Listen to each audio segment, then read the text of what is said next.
My mother looked me dead in the eye and said, "We are not funding this circus." With that single sentence, she canceled my wedding and the obedient version of her daughter. I replied with just one word, understood. They thought that was surrender, but they did not know it was a declaration of war. She did not destroy my big day because she disliked my fiancé. She did it to hide the fact that they had stolen a fortune worth more than their reputation. I am Ella Scott, and this is the story of the day my mother canceled my wedding just to hide the fact that they had stolen the future of their own daughter. If you are watching this right now, look at the screen. I am holding up my phone, that screenshot right there, the one with the contact name Mom at the top. That is Exhibit A. Read the text bubble. It says, "We are not funding this circus." 6 words. That was all it took.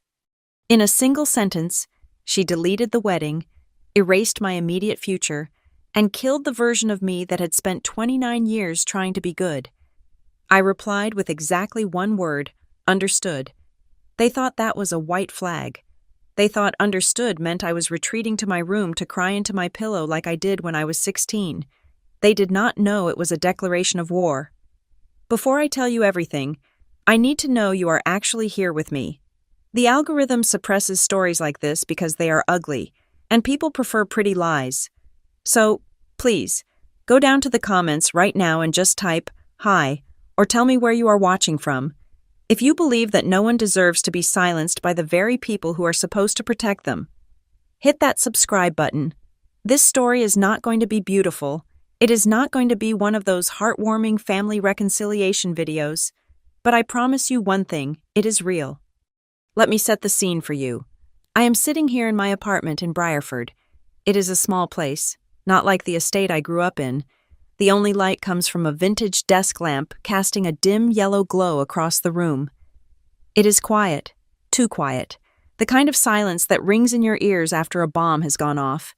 But before the dust has settled, spread out on the coffee table in front of me is a pile of heavy, cream-colored envelopes. Those are the wedding invitations. We had not even mailed them all out yet.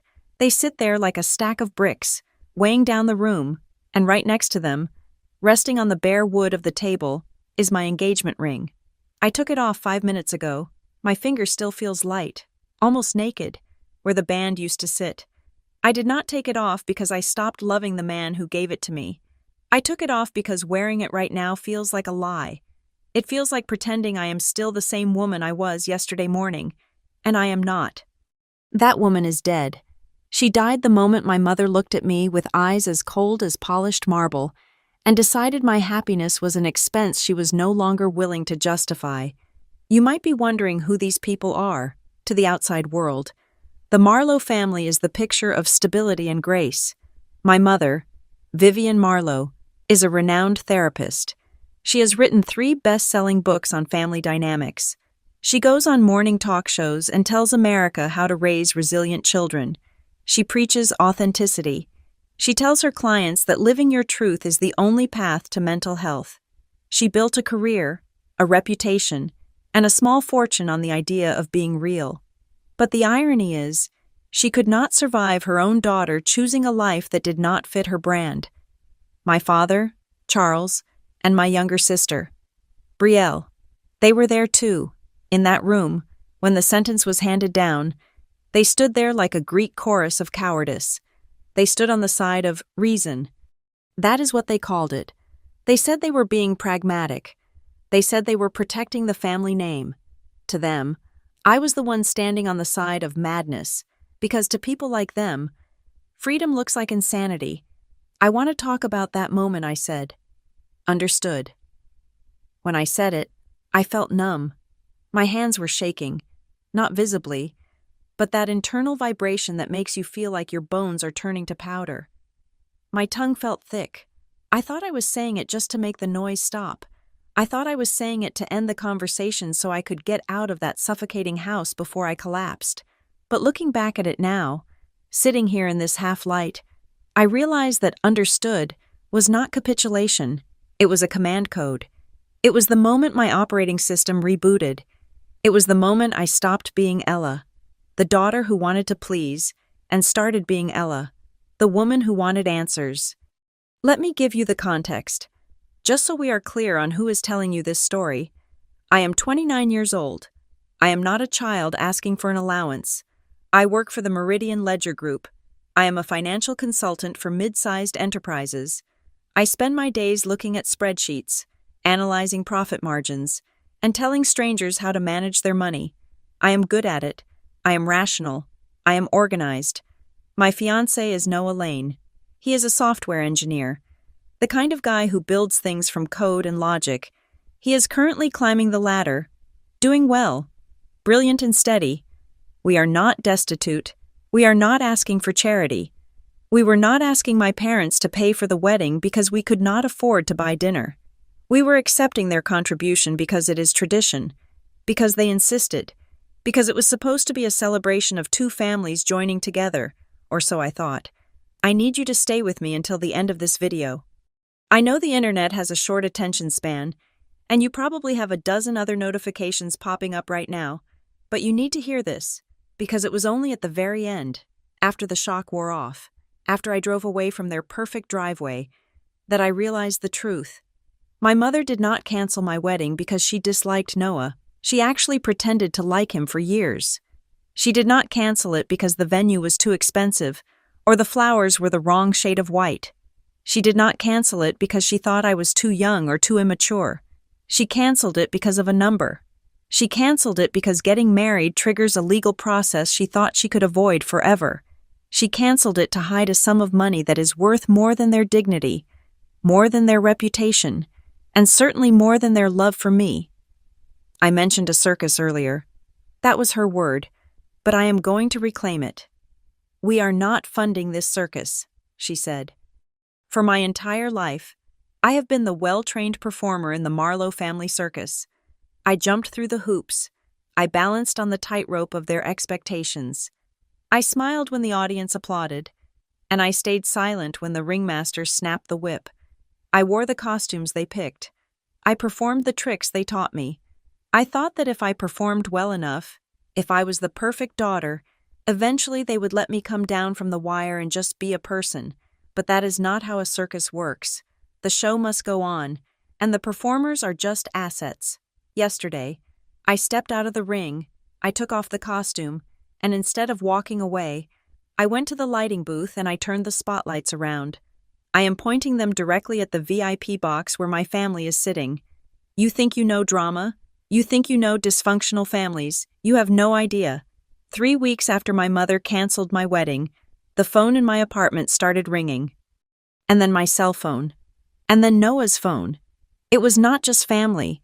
It was lawyers. It was bank representatives. It was people I had not spoken to in 10 years. The phone lines were burning up. Not because they missed me. Not because they were sorry. Not because they wanted to reconcile. They were calling because the immaculate, polished, perfect empire named Marlowe had started to crack from the inside out. And they knew, deep down, that the person holding the sledgehammer was the quiet daughter who had finally had enough. They broke my heart to save their bank accounts, but in doing so, they handed me the weapon I needed to dismantle them. I am looking at the lens of this camera right now, and I am imagining my mother watching this. I know she will. She monitors her public image with the obsession of a hawk circling a field mouse. She is probably sitting in her study, surrounded by her mahogany bookshelves and her awards, sipping her herbal tea, waiting for me to apologize. She is waiting for me to take this video down. She is waiting for the good Ella to come back. She is going to be waiting a long time, because the Ella she knows is gone. The Ella she knows died the second she called my love for Noah a circus. To understand how we got here, to understand why a mother would sabotage her own child's happiness with such clinical precision, we have to go back. We cannot start with the lawsuits or the forensic accountants. We cannot start with the victory. We have to start with the wound. We have to go back to that afternoon at Willowcrest Hall. It was a Tuesday. The sky was that bruised purple color you get before a summer storm. I drove up the gravel driveway thinking we were going to discuss table settings and floral arrangements. I thought we were going to argue about whether to have chicken or fish. My mother thought she was just canceling a party. She thought she was cutting a line item from a budget. She thought she was managing a crisis. She had no idea that she was signing the death warrant for her own reputation. So, grab a drink, settle in, because I am about to tell you exactly what happens when you push the quiet one too far. This is not just a story about a canceled wedding. This is a story about what happens when the ATM machine fights back. This is a story about the price of freedom. And let me tell you, the tax on it is steep, but I was finally willing to pay it. Let's go back to Willowcrest Hall. It started with a vibration in my pocket. I was at my desk at the Meridian Ledger Group, staring at a spreadsheet filled with third-quarter projections for a mid-sized logistics firm. My phone buzzed against my hip. I pulled it out, expecting a confirmation from a florist, or maybe a text from Noah asking what I wanted for dinner. Instead, it was a message from my mother. "Come to Willowcrest Hall immediately. We need to discuss the wedding." There was no greeting. There was no sign-off. There was no question mark at the end of the sentence. It was a summons. It was polite, grammatically correct, and utterly devoid of warmth. It was the digital equivalent of a subpoena. I remember staring at the screen, feeling a cold knot tighten in my stomach. I tried to tell myself it was just a final planning session. Maybe she wanted to go over the seating chart again. Maybe she had found a better supplier for the linens. My mother was a perfectionist. After all, a sudden meeting to discuss napkin folds was not entirely out of character, but deep down, beneath the layer of rationalization I had built over 29 years, I knew better. The tone was too sterile. It felt like being called to the principal's office, or worse, to a performance review, where the paperwork for termination had already been printed. I drove to Willowcrest Hall with the radio off. The estate sits at the very end of a long, winding gravel driveway lined with ancient oak trees. As I approached, the house loomed into view like a monument to unattainable standards. It is a sprawling colonial revival, painted a white so bright it hurts your eyes in the afternoon sun. The shutters are a glossy, perfect black. The hedges are trimmed with such geometric precision they look fake. The lawn is a seamless carpet of green that never dares to grow a weed. It is a beautiful house. It has been featured in 3 different architectural digests, but to me, it has always looked like a museum where touching the exhibits is strictly prohibited. It is a house that cares more about how it photographs than how it feels to live inside it. I parked my modest sedan next to my father's gleaming luxury SUV and my mother's pristine convertible. The silence when I stepped out of the car was heavy. It was not the peaceful silence of nature. It was the oppressive silence of a place where chaos is not allowed to exist. I walked up the front steps, my heels clicking loudly on the stone. I used my key to open the heavy oak door, but it felt like I was breaking in. The air inside was conditioned to a crisp 68 degrees. It smelled of lemon oil, fresh lilies, and old money. I found them in the formal living room. This is a room we rarely used growing up. It was reserved for guests, for galas, for interviews. It was a stage, and the actors were already in position. My father, Charles, was standing near the window, looking out at the garden. He was fiddling with his cufflinks, twisting the gold medal over and over again. He did not turn around when I walked in. He just kept staring at the hydrangeas, as if they held the secrets of the universe. His back was stiff, the posture of a man who had been told to stand there and not make a scene. My sister, Brielle, was draped across the beige velvet chaise lounge. She was 24, beautiful in that sharp, angular way that looks good on Instagram. She was scrolling through her phone, the blue light reflecting in her eyes. When I entered, she glanced up, gave me a thin, tight smile that did not reach her eyes, and then went back to her screen. It was the kind of smile you give a stranger in an elevator, polite, dismissive, and entirely empty. And then there was my mother. Vivian Marlowe stood by the marble fireplace. She was wearing a slate-gray dress that fit her perfectly, her posture impeccable, her chin raised slightly. A single strand of pearls rested against her collarbone, catching the light from the crystal chandelier above. She looked like a statue carved from ice and judgment.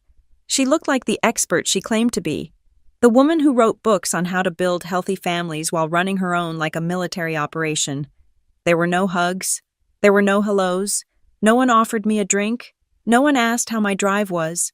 I stopped in the center of the Persian rug, clutching my purse like a shield. "I am here," I said. My voice sounded small in the cavernous room. My mother turned her head slowly. She looked at me with an expression I had seen 1,000 times before. It was the look she gave me when I got a B on a report card, or when I wore a dress she thought was unflattering. It was a look of disappointed appraisal. She took a breath, and then she delivered the line that would sever the last thread holding me to this family. "We are not funding this circus." She said it calmly. She said it without raising her voice. She said it the way a CEO announces a round of layoffs to a boardroom. It was a decision that had already been made, stamped, and filed. I blinked. The words hung in the cold air. "What?" "The wedding," she clarified, as if I were a slow child. "We are pulling our financial support, effective immediately."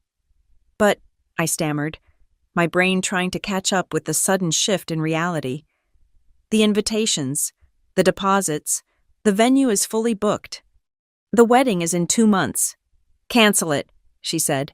She waved her hand dismissively, a gesture that erased 2 years of planning in a second.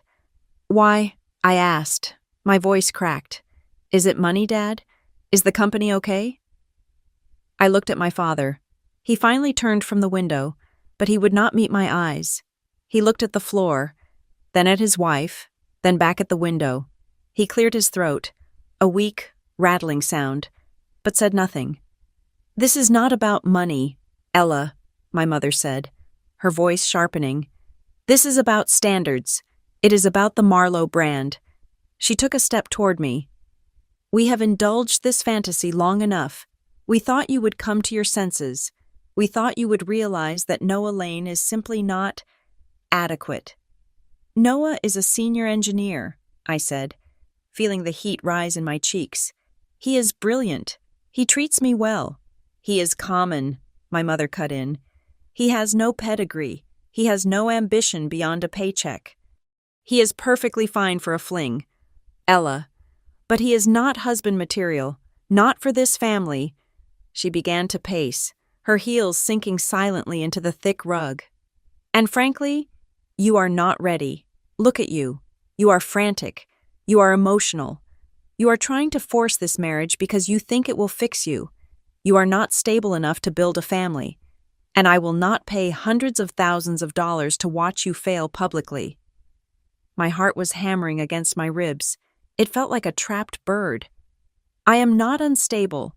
I have a career. I have a life." "You have a job," she corrected. "A mid-level job. And this wedding, it is becoming a spectacle. It is tacky. It is desperate. It is going to damage the brand I have spent 30 years building. People look to the Marlowes for excellence. This," she gestured vaguely at the space between us, "this is a mess, and we are not funding this circus." I looked at Brielle. Surely, my sister would say something. Surely, she knew how much this meant to me. Brielle finally looked up from her phone. She tucked a strand of blonde hair behind her ear and smirked. "Honestly, Ella, it is for the best. The color scheme was a little tragedy anyway. Better luck next time."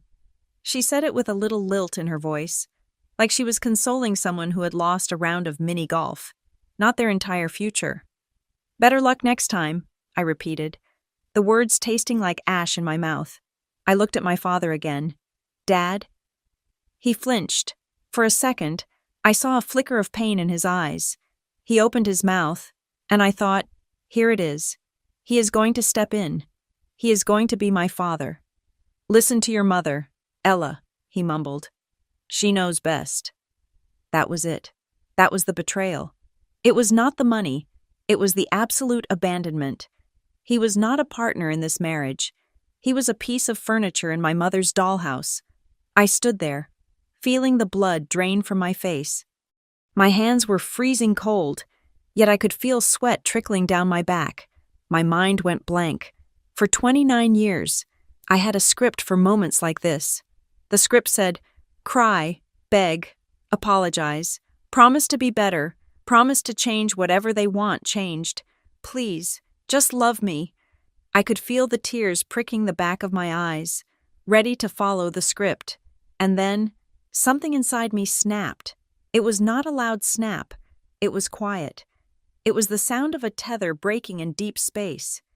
I looked at my mother. I looked at her perfect hair, her cold eyes, the pearls that probably cost more than my car. I looked at the woman who claimed to be an expert on love and realized she did not know the first thing about it. I took a deep breath. I pulled my shoulders back. I let the script fall to the floor and incinerate. Understood, I said. My voice was steady. It surprised me. My mother blinked. She had been expecting the tears. She had been primed for the argument, ready to dissect my emotions and use them against me. She did not know what to do with understood.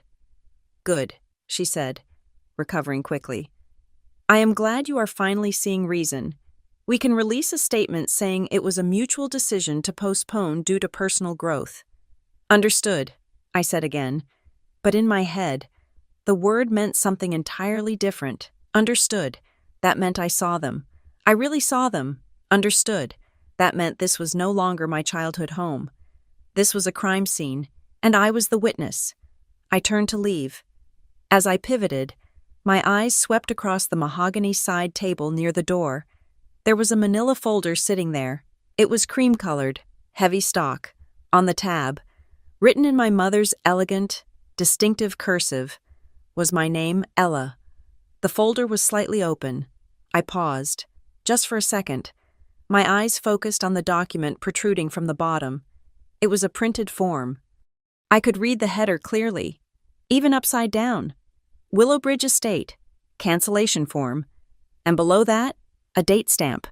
My heart stopped. The date stamp was from 3 weeks ago. This was not a conversation. This was not a decision they had come to this afternoon after agonizing over the budget. This was a premeditated execution. They had canceled the venue nearly a month ago.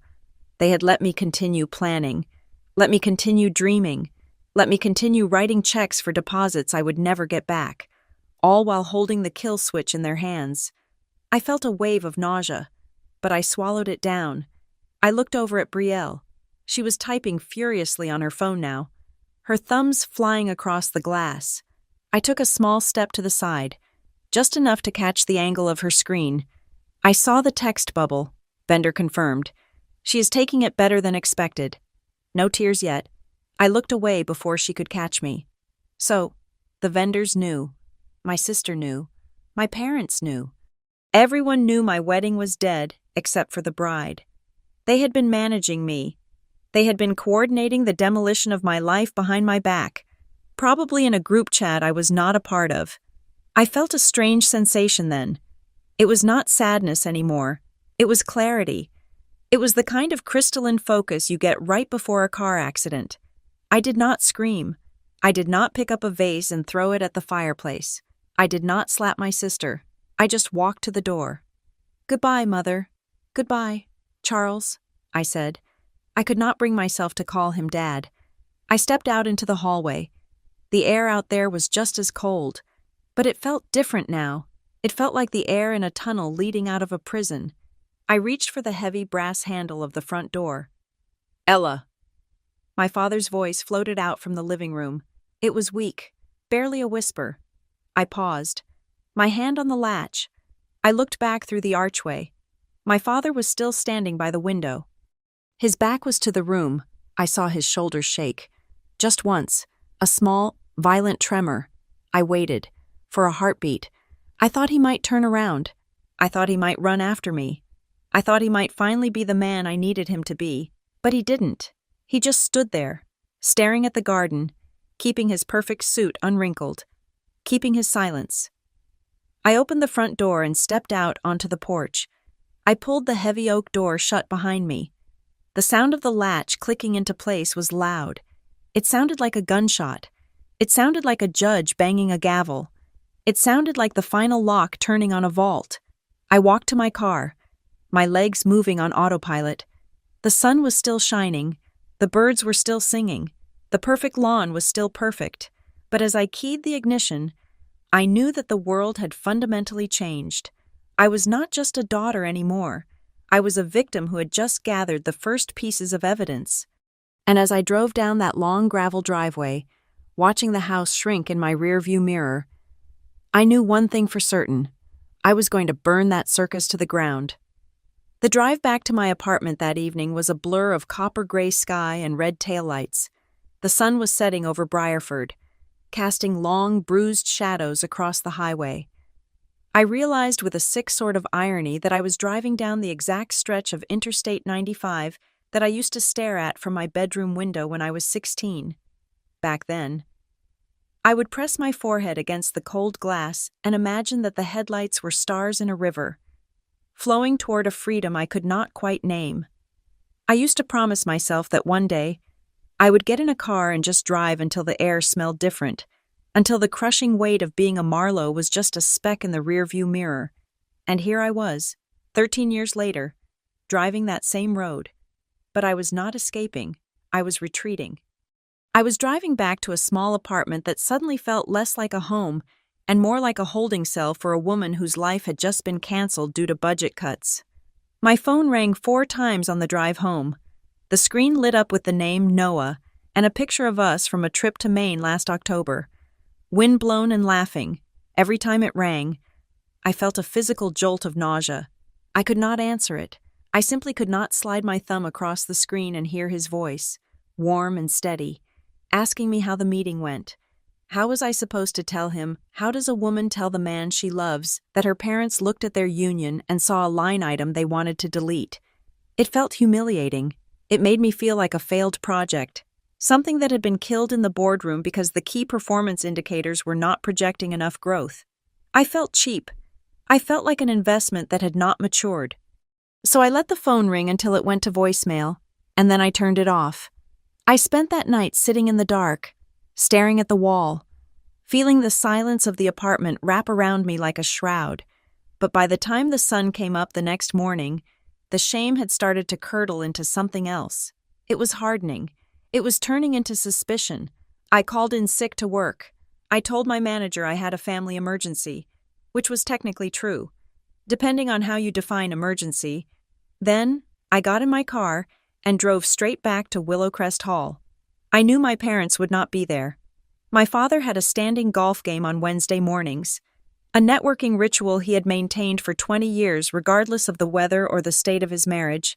My mother would be at her clinic, seeing patients, nodding empathetically while she told them how to set boundaries. The ultimate hypocrisy.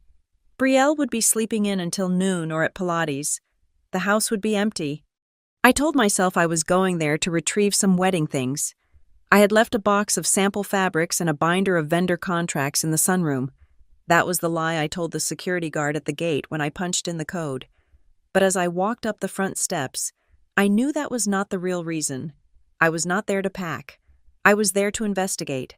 I walked into the foyer, and the silence of the house hit me differently than it had yesterday.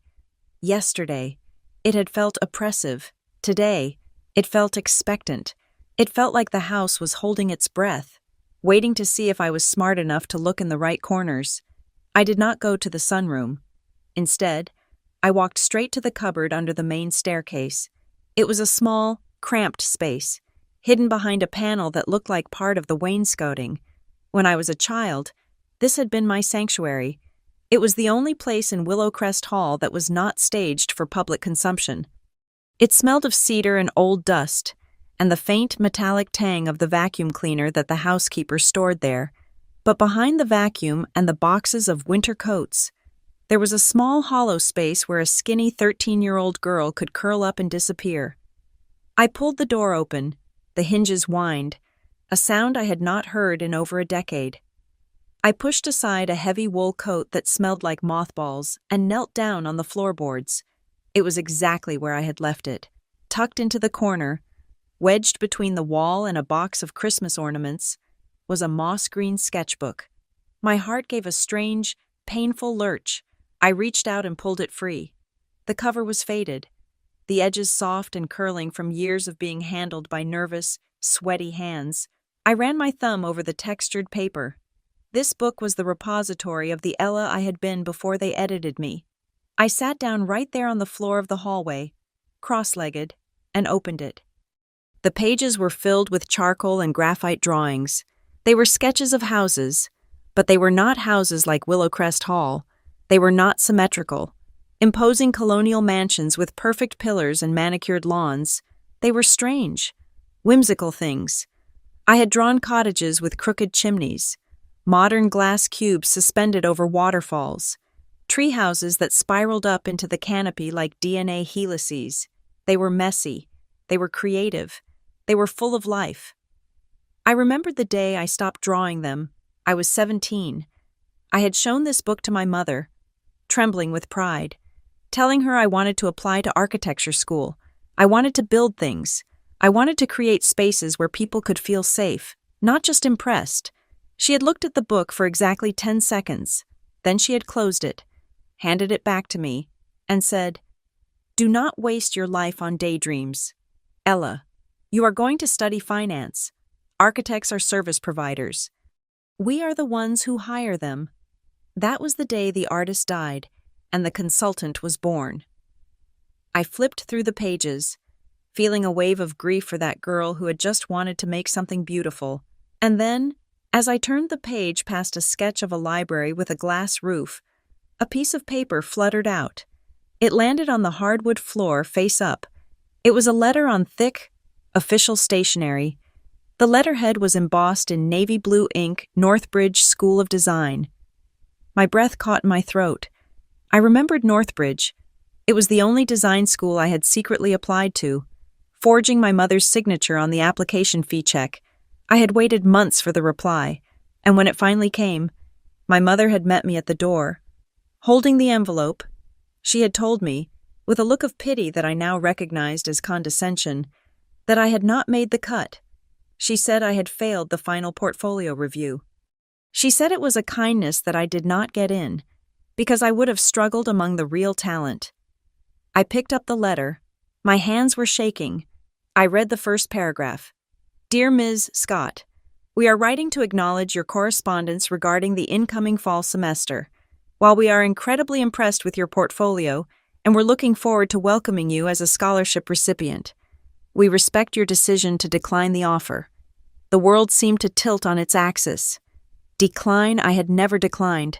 I had never even seen the acceptance letter. They had offered me a scholarship. I had been good enough. I had been more than good enough. I had been scholarship material. I felt a hot, prickly sensation spread across my scalp. I flipped the letter over. On the back, scrawled in blue ink, was a note. It was my mother's handwriting.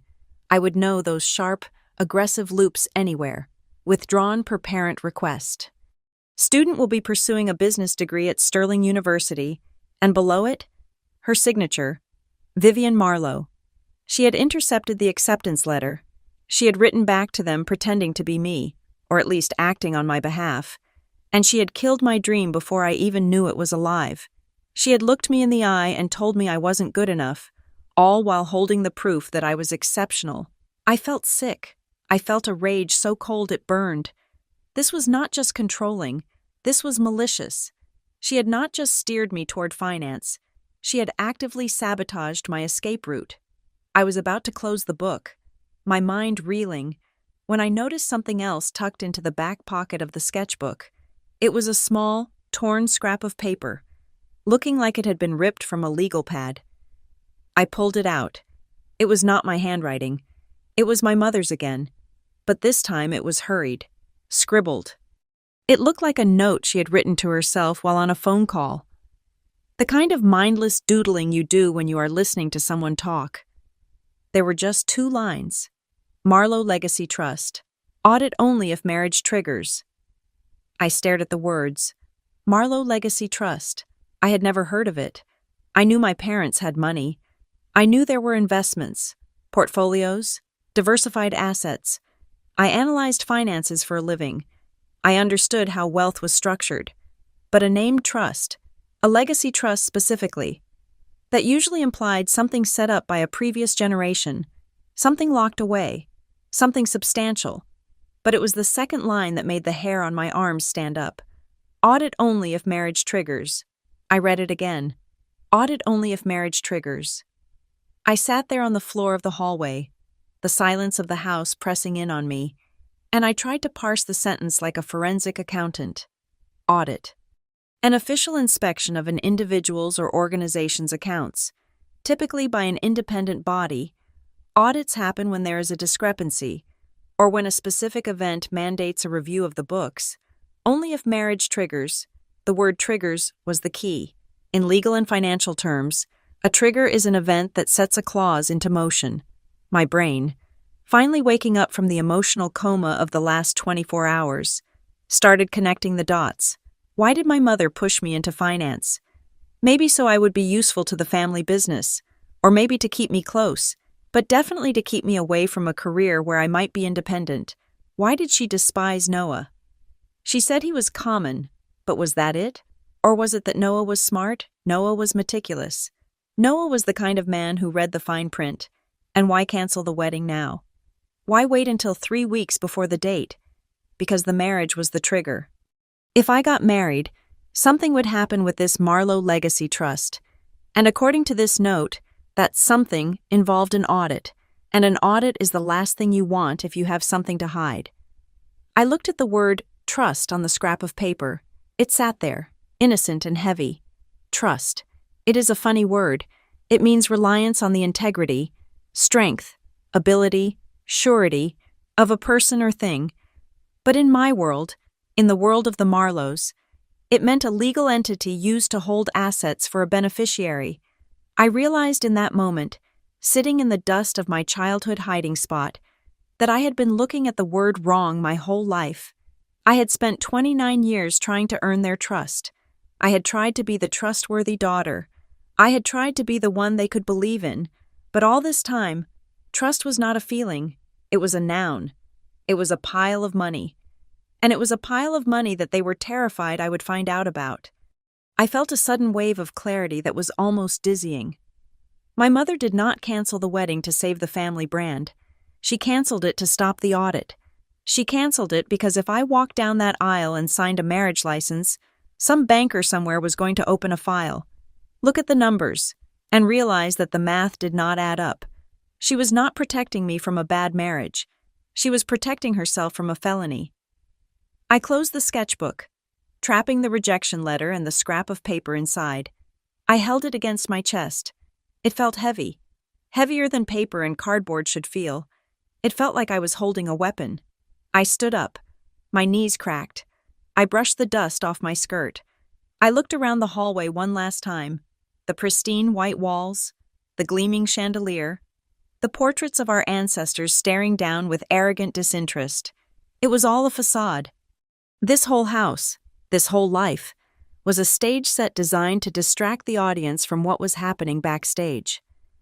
I walked out of Willowcrest Hall with the sketchbook under my arm. I did not take the fabric samples. I did not take the vendor contracts. I took the evidence. On the drive back to my apartment, I kept thinking about that word, trust. My mother had taught me that trust was something you gave to family unconditionally. She had taught me that questioning your parents was a betrayal. She had weaponized the concept of loyalty to keep me blind. But as I turned onto the main road, accelerating past the speed limit, I realized the truth. There are two kinds of trust. There is the kind you feel in your heart, and there is the kind you sign on a document. They had broken the first one a long time ago, and the second one, the Marlowe Legacy Trust. I had a feeling they had broken that one too, and I was going to find out exactly how much it cost them to do it.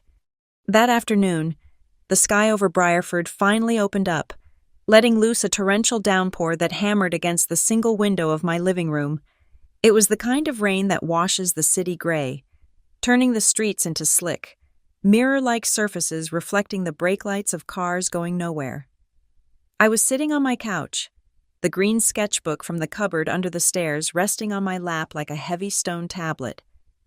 When a knock rattled my front door, I knew it was Noah before I even opened it. He has a specific knock. 3 rapid taps followed by a pause, a rhythm he has used since our third date. When I pulled the door open, he was standing there, soaked to the bone. His dark hair was plastered to his forehead, and water was dripping from the hem of his jacket onto my welcome mat. But I did not look at his face first.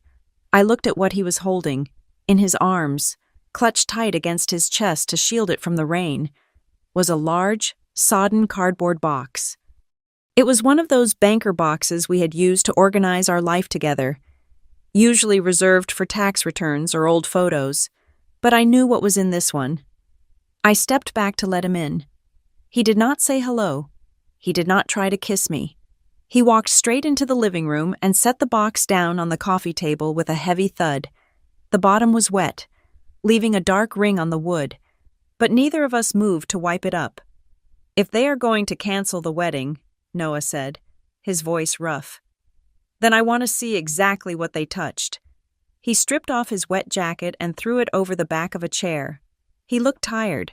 There were dark circles under his eyes that I had not noticed 2 days ago.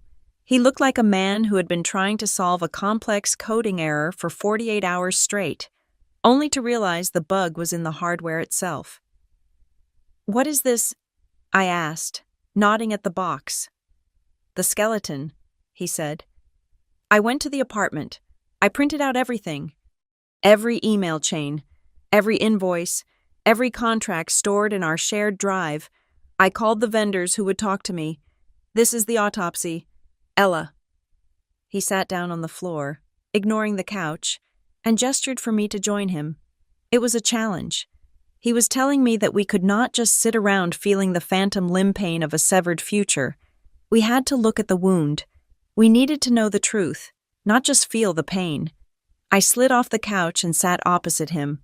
Between us lay the box, a cardboard tomb for a day that would never happen. We started unpacking it, piece by piece. First came the catering contract, $10,000 deposit, non-refundable.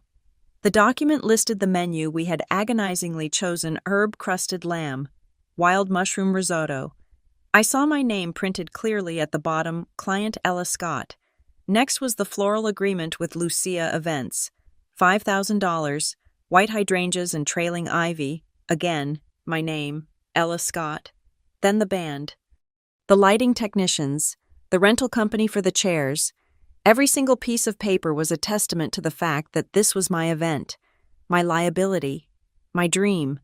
My parents were listed only as financial contributors on a separate rider, meaning they held the purse strings, but legally, I was the one on the hook.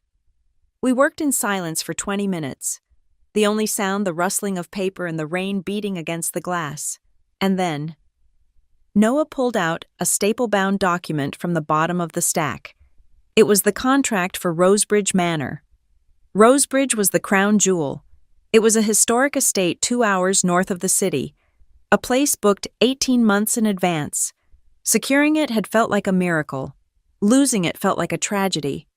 Noah flipped past the initial agreement, past the liability clauses, to the very last page. He froze. "Ella," he said.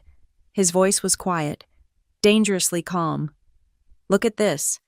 He spun the document around and slid it across the table toward me. It was a page titled Cancellation and Release of Date Form. My eyes scanned the text. It stated that the client was voluntarily releasing the date of October 14th, forfeiting the deposit of $15,000, and absolving the venue of any further obligation. And at the bottom of the page was a signature, Ella Scott. I stared at it. The ink was black. The loops were large. It spelled my name, but it made my stomach turn over. "That is not my signature," I whispered. Noah leaned forward, his eyes intense. "I know. Look at the S in Scott. You write your S with a sharp loop at the top. This one is round. And look at the pressure marks. Whoever wrote this hesitated. See the little ink blot at the end of the A." They paused. They were thinking about how to shape the letter. I reached out and touched the paper. It felt cold. "This is dated 3 weeks ago, September 2nd. "September 2nd, Noah repeated. 3 weeks before your mother called you to Willowcrest Hall." I grabbed my phone. My hands were trembling so hard I almost dropped it. I dialed the number for Rosebridge Manor. I did not care that it was 5 o'clock in the evening. I prayed someone was still in the office. On the third ring, a woman answered. Rosebridge Manor, Events Department. This is Ella Scott, I said. My voice sounded strange, tight and high. I need to speak to the manager. Immediately. There was a pause. Ms. Scott. Oh, hello. I thought everything was settled with your account. I am looking at a cancellation form, I said, cutting her off. I need to know how you received this. The woman on the other line hesitated. I could hear her typing on a keyboard. One moment. Let me pull up the file. Yes, here it is. We received the signed cancellation form via email on September 2nd at 2:15 in the afternoon. We followed up with a confirmation call at 2:30 to verify, per our policy for cancellations within 90 days. You spoke to me? I asked. The room seemed to tilt. Well, yes, the woman said, sounding confused and a little defensive. I spoke to you, I spoke to the bride. You confirmed the cancellation. You said you were facing some personal challenges and needed to release the date immediately to avoid the next installment payment. What did the voice sound like? I asked. I beg your pardon. The woman you spoke to, I pressed, gripping the phone so hard my knuckles turned white. Did she sound like me?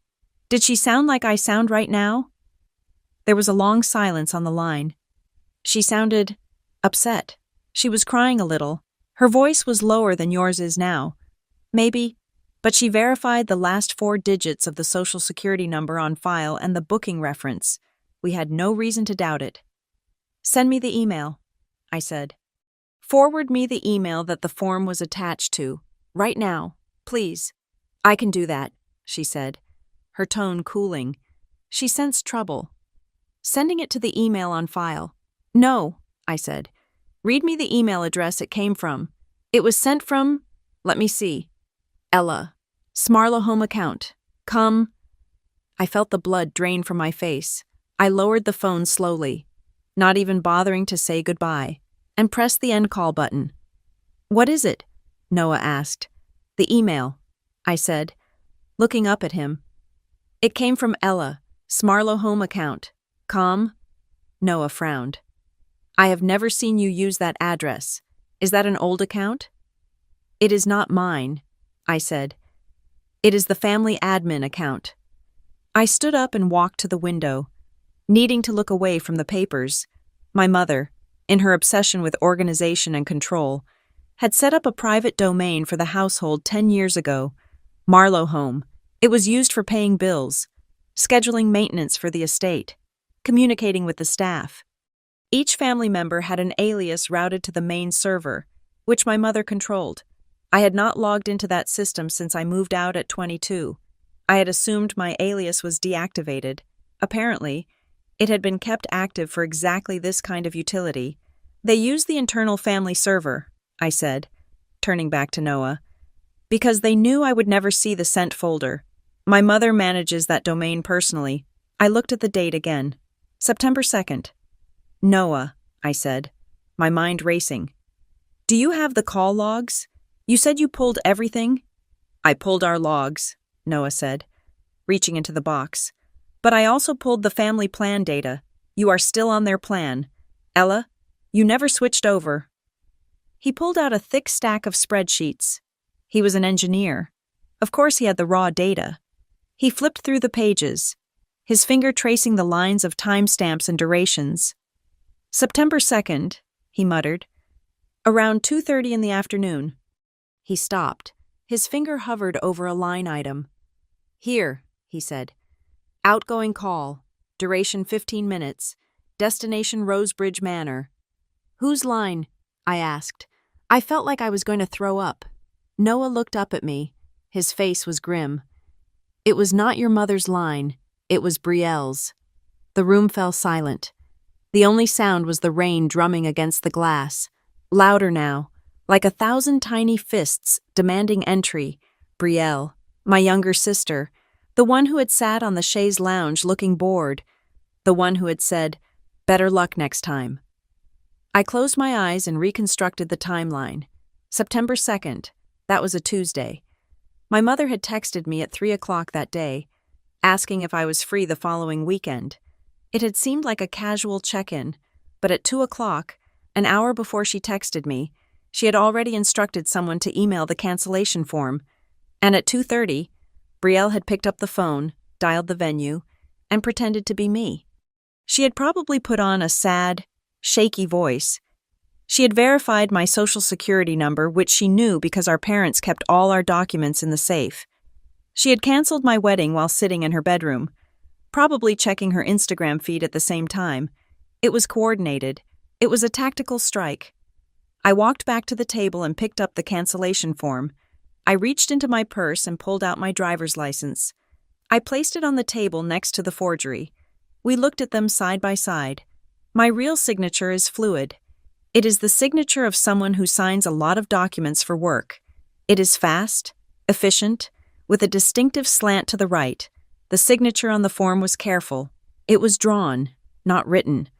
The lines were shaky, as if the hand holding the pen was moving slowly, trying to mimic a shape rather than express a name. The pressure was uneven. It was a bad copy. To a stranger, it might pass. But to anyone who knew me, or to anyone looking closely, it was obviously fake. "That is a forgery," Noah said. He did not say it like a question. He stated it like a fact. "They faked my signature," I said, the words tasting metallic in my mouth. "They impersonated me on the phone. They used a private email server to hide the paper trail." "This is not a misunderstanding, Ella," Noah said. He stood up and walked around the table to stand next to me. He did not touch me, but his presence was a solid wall of heat at my back. "A misunderstanding is forgetting to invite a cousin. A misunderstanding is arguing about the budget. This is fraud. This is identity theft." I looked at the papers. I looked at the evidence of my family's betrayal. It was not just that they wanted to stop the wedding. It was the lengths they had gone to. They had committed crimes. They had involved my sister in a conspiracy. They had looked at me, smiled at me, and lied to my face for 3 weeks while the venue was already released to someone else. Why? I asked, though I knew the answer. Why go this far? Why not just tell me they were cutting me off? "Because if they told you," Noah said, his voice low, "you might have found a way to pay for it yourself, or we might have eloped, or we might have kept the date and downsized. They needed the date canceled. They needed the contract voided. They needed the event to cease to exist." He was right. If they had just pulled the funding, I would have fought. I would have taken out a loan. I would have married him in a backyard. But by canceling the venue behind my back, by releasing the date, they ensured that the wedding could not happen on the timeline that triggered the audit. They had not just cut the money, they had scorched the earth. Noah reached out and took my hand. His palm was warm. "Ella, listen to me." I looked up at him. His eyes were clear, focused. The exhaustion was still there, but behind it was a steel resolve I had never seen before. "I know a lawyer," he said. "Her name is Harper Quinn. We went to college together. She is not a corporate shark. She specializes in civil litigation. She handles messy situations.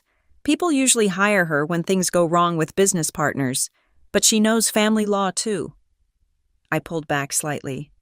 "A lawyer, Noah, are you saying we should sue my parents?" "I am saying we need advice," Noah said firmly.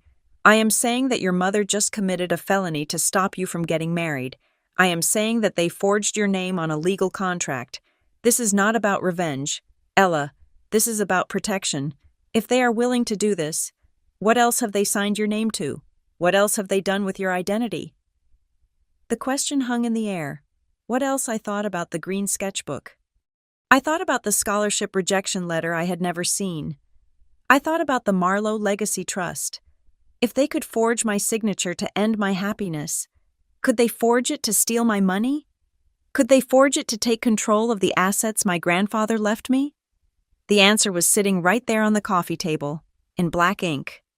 "Call her," I said. Noah nodded. He did not smile. He just pulled out his phone and scrolled through his contacts. "I am not doing this to hurt them," I said, mostly to myself, staring at the fake signature that looked so much like mine and yet nothing like me. I know, Noah said, bringing the phone to his ear. You are doing this to stop them from hurting you. Outside, the rain intensified, hammering against the roof like applause. The circus was closed, but the courtroom was just about to open.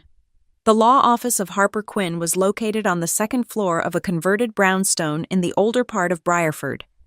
It was not one of those glass and steel firms where the reception desk is made of marble and the silence costs $500 an hour. It was a small, functional space that smelled faintly of coffee and old paper. The walls were lined with filing cabinets, and every surface was covered in stacks of manila folders. Yet there was a strange order to it.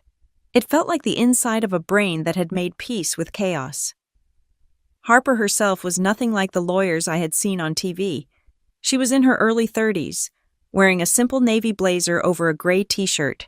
She had sharp, intelligent eyes that seemed to assess everything without judging anything. When Noah introduced us, she did not offer me a sympathetic tilt of the head. She just shook my hand firmly and pointed to a chair. Noah says you have a contract problem that is actually a family problem, she said, sitting down behind her desk and opening a fresh legal pad.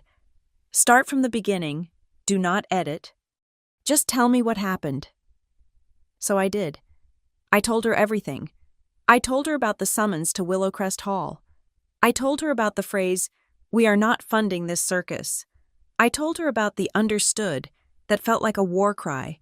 I told her about the cancellation form, the forged signature, the fake phone call from Brielle, and the hidden email account. Harper listened with an intensity that was almost unnerving. She did not interrupt to offer comfort. She did not gasp when I mentioned my mother's cruelty. She just wrote. Her pen scratched across the yellow paper in short, rhythmic bursts. Occasionally, she would ask a question, her voice precise and surgical. The email domain, she asked at one point, is it hosted on a private server or a public one? Private, I said. My mother pays for it through her company. And the phone call log, she continued. Does it show the duration? 15 minutes, Noah answered. Long enough to go through security protocols, Harper muttered, making a note. When I finished, the room was silent for a moment. Harper capped her pen and leaned back in her chair. She looked at the stack of documents we had brought the skeleton of my dead wedding. Let me see the Rosebridge contract, she said. I slid the cancellation form across the desk. She picked it up, adjusted a desk lamp, and held the paper directly under the light. She squinted at the signature. See this? She said, pointing to the ink with the tip of her pen. The pressure is uneven. The ink pools at the start of the E and the S. That happens when someone is hesitating, when they are thinking about the shape of the letter rather than just writing it. And the color. It is a slightly different shade of black than the date written next to it. Different pen. Probably signed at a different time than when the form was filled out. She looked up at me. This is a classic forgery. I see this in contested prenups all the time, but usually, it is one spouse forging the other's name. It is rare to see a parent doing it to a child. She set the paper down and looked me in the eye. Ella, I need you to understand the legal reality of what you just described. Using a family email address to communicate is one thing, but logging in as you, sending a document that claims to be from you, and then having your sister verbally impersonate you to a third party to void a contract, that is not just family overstepping, that is criminal impersonation, that is fraud. I felt a chill run down my spine. Hearing it from Noah was one thing. Hearing it from a lawyer made it real. But why? I asked, my voice trembling. Why go to jail just to stop a wedding? That is the question, Harper said. People do not commit felonies for aesthetics. They do not do it because they think a groom is common. They do it to protect something valuable. I reached into my bag and pulled out the green sketchbook.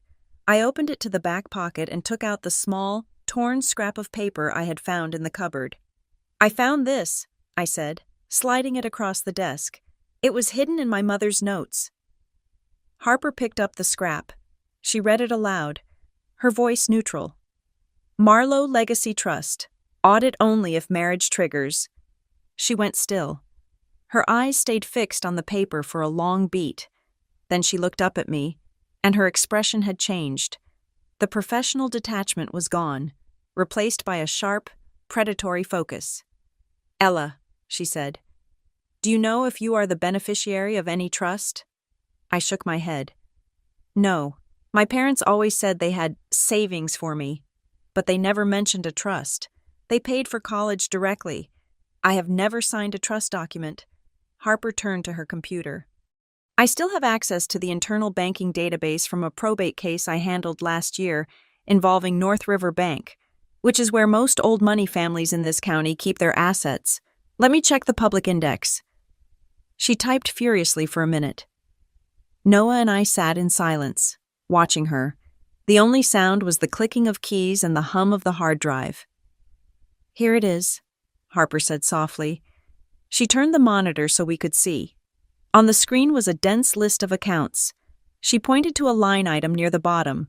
Marlowe Legacy Trust, established 1993. Primary beneficiary Ella Scott. 1993, I whispered. "That is the year I was born."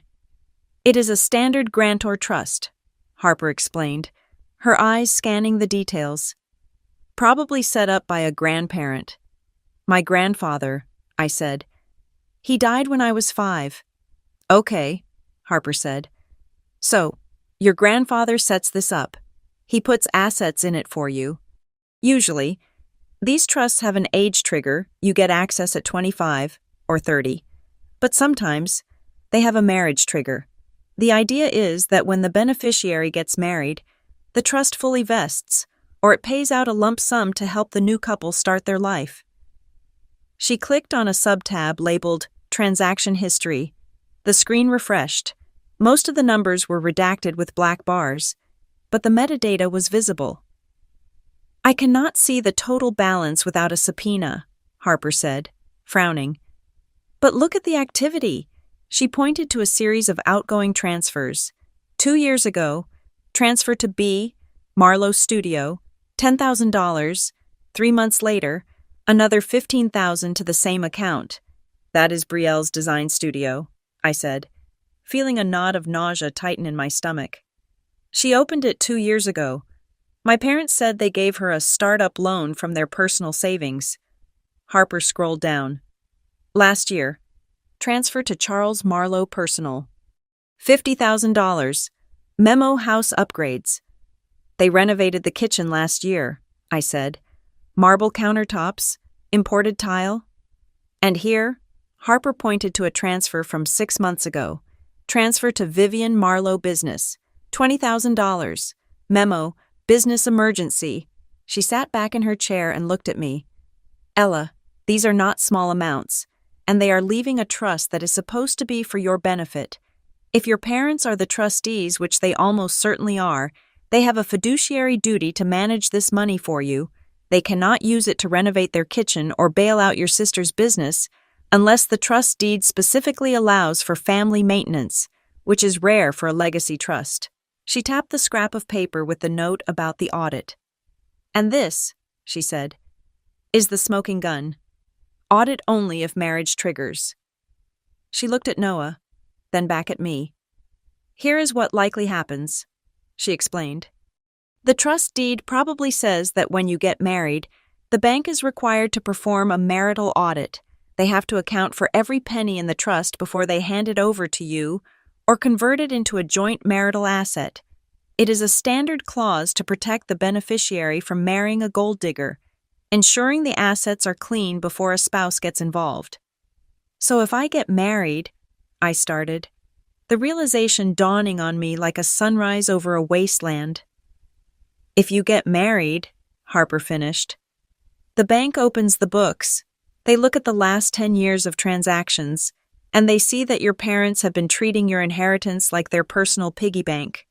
They see the transfers to Brielle. They see the kitchen renovation. They see the business bailouts." She leaned forward, her voice dropping to a whisper. "And the bank would be legally required to report that misuse to you, and potentially to the authorities." The room spun. I gripped the armrests of my chair. "They stole from me," I said.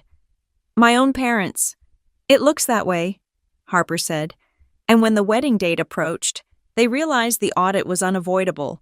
They could not put the money back because they probably spent it, so the only way to stop the audit was to stop the marriage.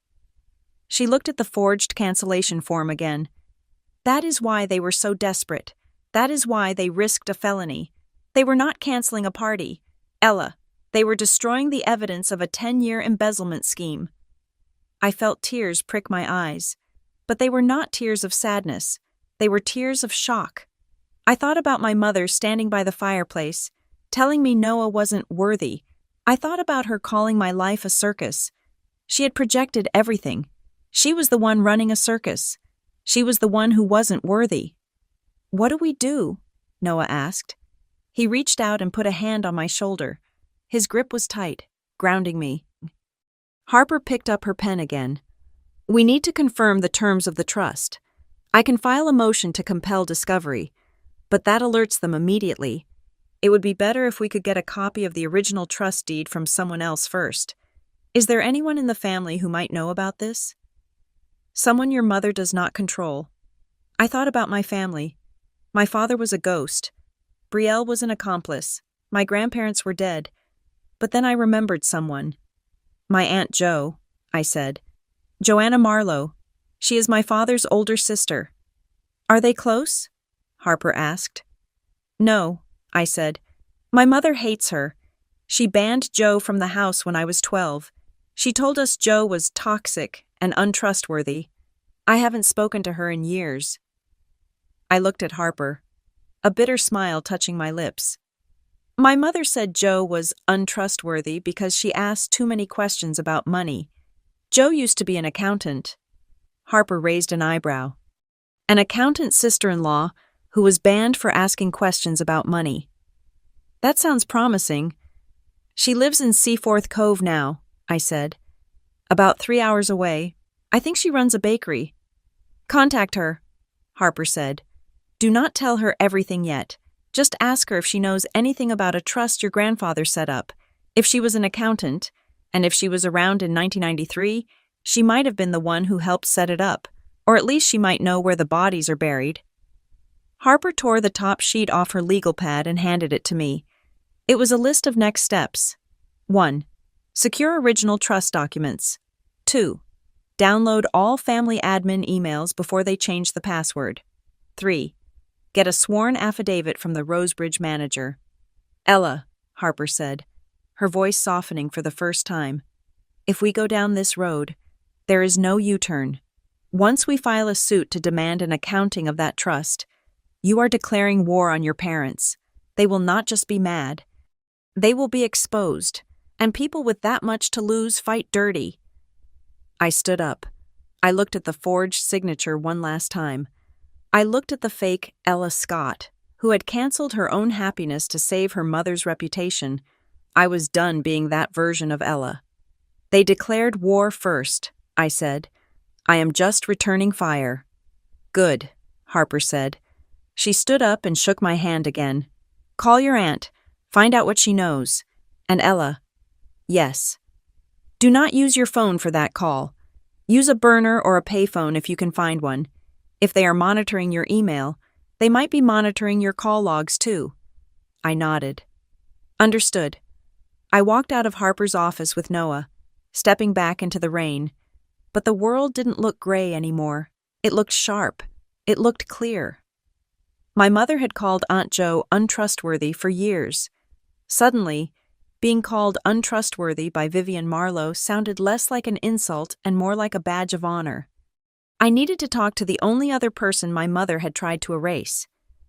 I sat in my car parked 2 blocks away from my apartment, connected to the Wi-Fi of a 24-hour coffee shop. Harper had warned me about digital surveillance, about the possibility that my parents were monitoring my home network, so I was not taking any chances. The rain had stopped, leaving the streets of Briarford glistening and black, reflecting the neon sign of the cafe. I balanced my laptop on my knees and dialed the number Harper had dug up for me. It rang for a long time. I almost hung up, thinking that maybe this was a mistake. Maybe the bridge had been burned too thoroughly to ever be crossed again. But then, the screen flickered, and a face appeared. It was a face I had not seen in 7 years. Aunt Jo looked older than I remembered. The last time I saw her, I was 22, and she was being escorted out of Willowcrest Hall by my father while my mother stood at the top of the stairs, looking down like a queen dismissing a peasant. Now, Jo was sitting in what looked like a sunroom, with a view of gray, choppy water behind her. She was wearing a thick wool sweater, and her hair, once dyed a fierce red, was now a natural, steel gray tied back in a messy bun. "Ella," she said. Her voice was raspy, the voice of a woman who has spent years shouting over the sound of the ocean. She squinted at the camera, adjusting her glasses. "Is that really you?" "Hi, Aunt Jo," I said. My throat felt tight. "I am sorry to call you out of the blue like this."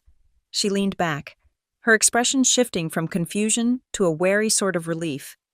"I heard about the wedding," she said. "News travels fast in families, even estranged ones. I assumed you were calling to tell me you are okay, or to ask for a recipe. But seeing your face—" "You do not look okay, kid. You look like you are hunting." I did not have the energy for small talk. "I found a sketchbook," I said, "and a note.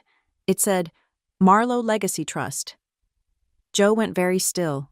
The warmth in her eyes evaporated, replaced by a sharp, knowing look that reminded me, for a split second, of my grandfather. She let out a short, dry laugh that sounded more like a cough.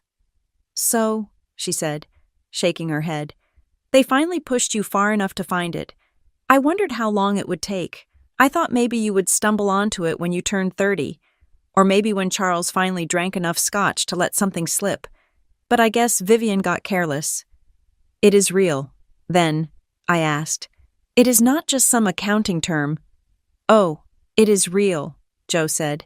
She picked up a mug of tea from the table beside her, her hands steady.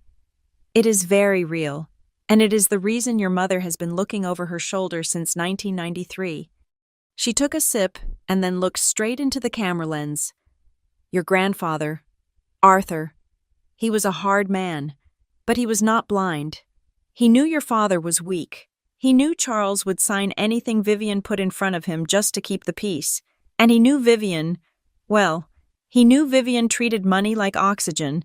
She thinks she's entitled to breathe all of it." Jo leaned in. "Arthur set up the Marlowe Legacy Trust specifically for you. You were the first grandchild. He wanted to make sure that no matter how many businesses your father ran into the ground, and no matter how much money your mother spent on maintaining that museum you call a house, you would be safe. He put a significant amount of assets into it, stocks, bonds, some commercial real estate holdings." "How much?" I asked. "In 1993, it was about $2 million, Jo said casually. "With 30 years of compound interest and market growth, Ella, do the math. It is a fortune." I felt the air leave my lungs. I had been worrying about paying rent on my apartment. I had been worried about losing a $15,000 deposit on a venue, and all this time, there was a multi-million-dollar safety net that had been hidden from me. But why couldn't I access it? I asked. Why didn't I know? "Because Arthur put conditions on it," Jo explained. "He did not want you to be a spoiled brat. The trust was designed to vest meaning you get full control upon one of two events. Either you turn 35, or you get legally married." "Married?" I whispered. "Exactly," Jo said. "Arthur was old-fashioned. He thought marriage meant maturity. He thought if you found a partner, you would need the capital to start a life, buy a home, maybe start a business of your own. But until one of those two things happened, the trust was to be managed by trustees, your parents." She paused, her expression darkening. "The trust deed gave them management rights starting when you turned 18, but there was a catch, a big one. They were allowed to withdraw funds only if the money was used for your direct benefit education, health, housing, or if the money was used for something else, they needed your written consent, a signature, a paper trail proving you knew where the money was going." "I never signed anything," I said. "I never approved a single cent." "I know," Joe said grimly. But the money left the account anyway. She stood up and walked out of the frame for a moment.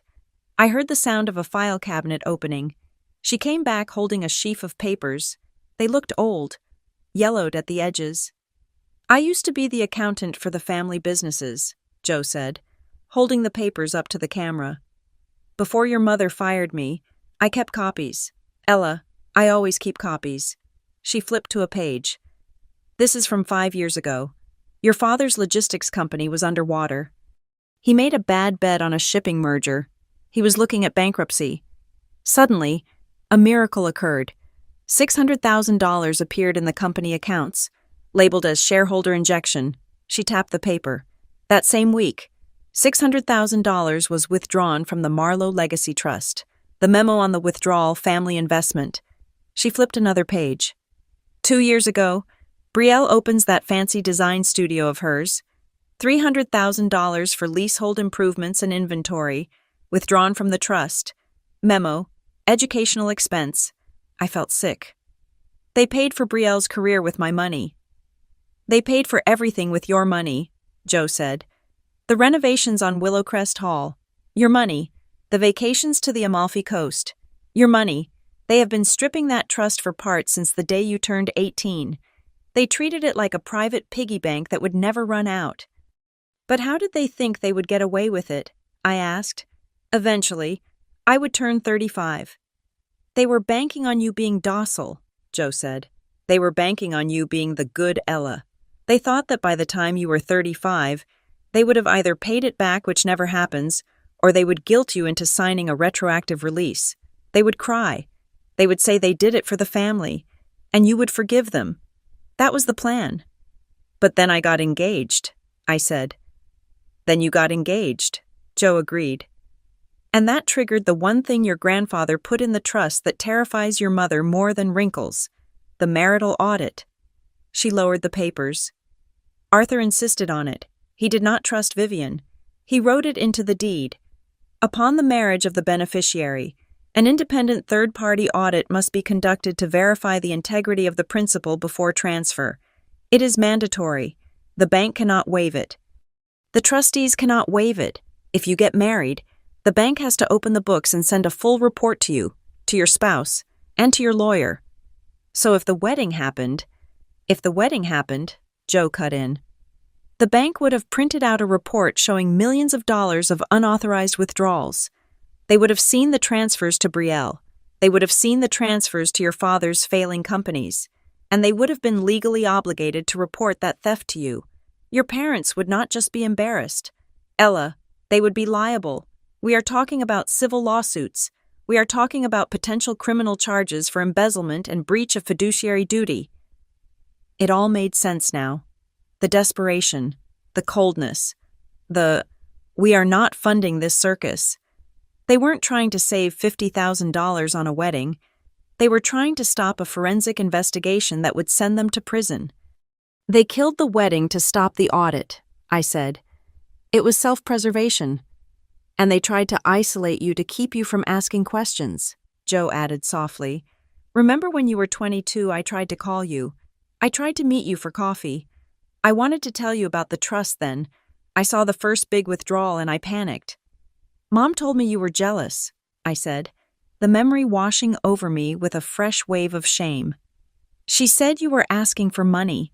She said you were trying to manipulate me because you were bitter about Dad's success. She told me to block your number for the good of the family. And you did, Joe said. She didn't say it with malice, just with a sad acceptance. I believed her, I said. I am so sorry. Aunt Joe, I let them take you away from me. They are good at what they do. Ella, Joe said. Vivian is a master at painting the world to look exactly how she wants it. She stole your money. Yes.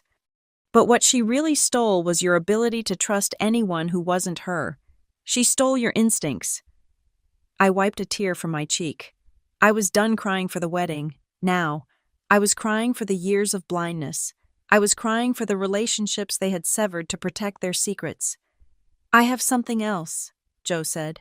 Her voice was harder now. I still have a contact at the bank. An old friend who doesn't like your mother very much. When I saw the wedding was canceled, I asked him to take a quick look at the recent activity. She held up her phone to the camera. It was a photo of a computer screen, blurry but legible. "This transaction is dated 3 weeks ago," Joe said. "The same week your mother called you to cancel the wedding." I squinted at the screen. It showed a transfer of $75,000. "Where did it go?" I asked. "Directly to an account named V. Marlowe Personal," Joe said. "Not the joint account, not the business account, her private account." "She paid herself," I said, stunned. "She probably needed liquid cash to pay off vendors to keep quiet. Or maybe she just panicked and wanted to grab what she could before you started asking questions." Joe said, "But here is the kicker. Ella, here is the part that gives you the power." Joe leaned forward, her face filling the screen. "The trust deed has a removal clause. It says that if the trustees are found to be acting in bad faith, or if they misappropriate funds, the beneficiary, that is, you can petition the court to have them removed immediately. And not just removed. The clause states that control of the trust bypasses the age restriction and hands full authority to the beneficiary to prevent further loss." My heart hammered against my ribs. "You mean I can take control of the trust now?" "If you can prove they stole from it," Joe said. "And with the audit, proving it is the easy part. You can strip them of their power, Ella. You can freeze their access. You can force them to pay back every single dime they took, even if it means they have to sell Willowcrest Hall to do it." She set her mug down. The ocean behind her was getting dark, the waves crashing against the shore with a relentless rhythm. "So here is the question," Joe said. Her voice was gentle now, but heavy with expectation. "You are at a crossroads, kid. You can walk away. You can let them keep the money, keep the control, and keep pretending they are the perfect family while you live in a small apartment and wonder, what if? That is the safe choice. That is the choice the good Ella would make." She paused. "Or," she said, "you can let the truth do what your grandfather designed it to do. You can let the audit happen. You can burn the circus down and build something real from the ashes. But if you do that, you have to be ready to watch them fall. You have to be ready to be the one who pushes the button." I looked at my aunt. I looked at the woman who had been exiled for telling the truth.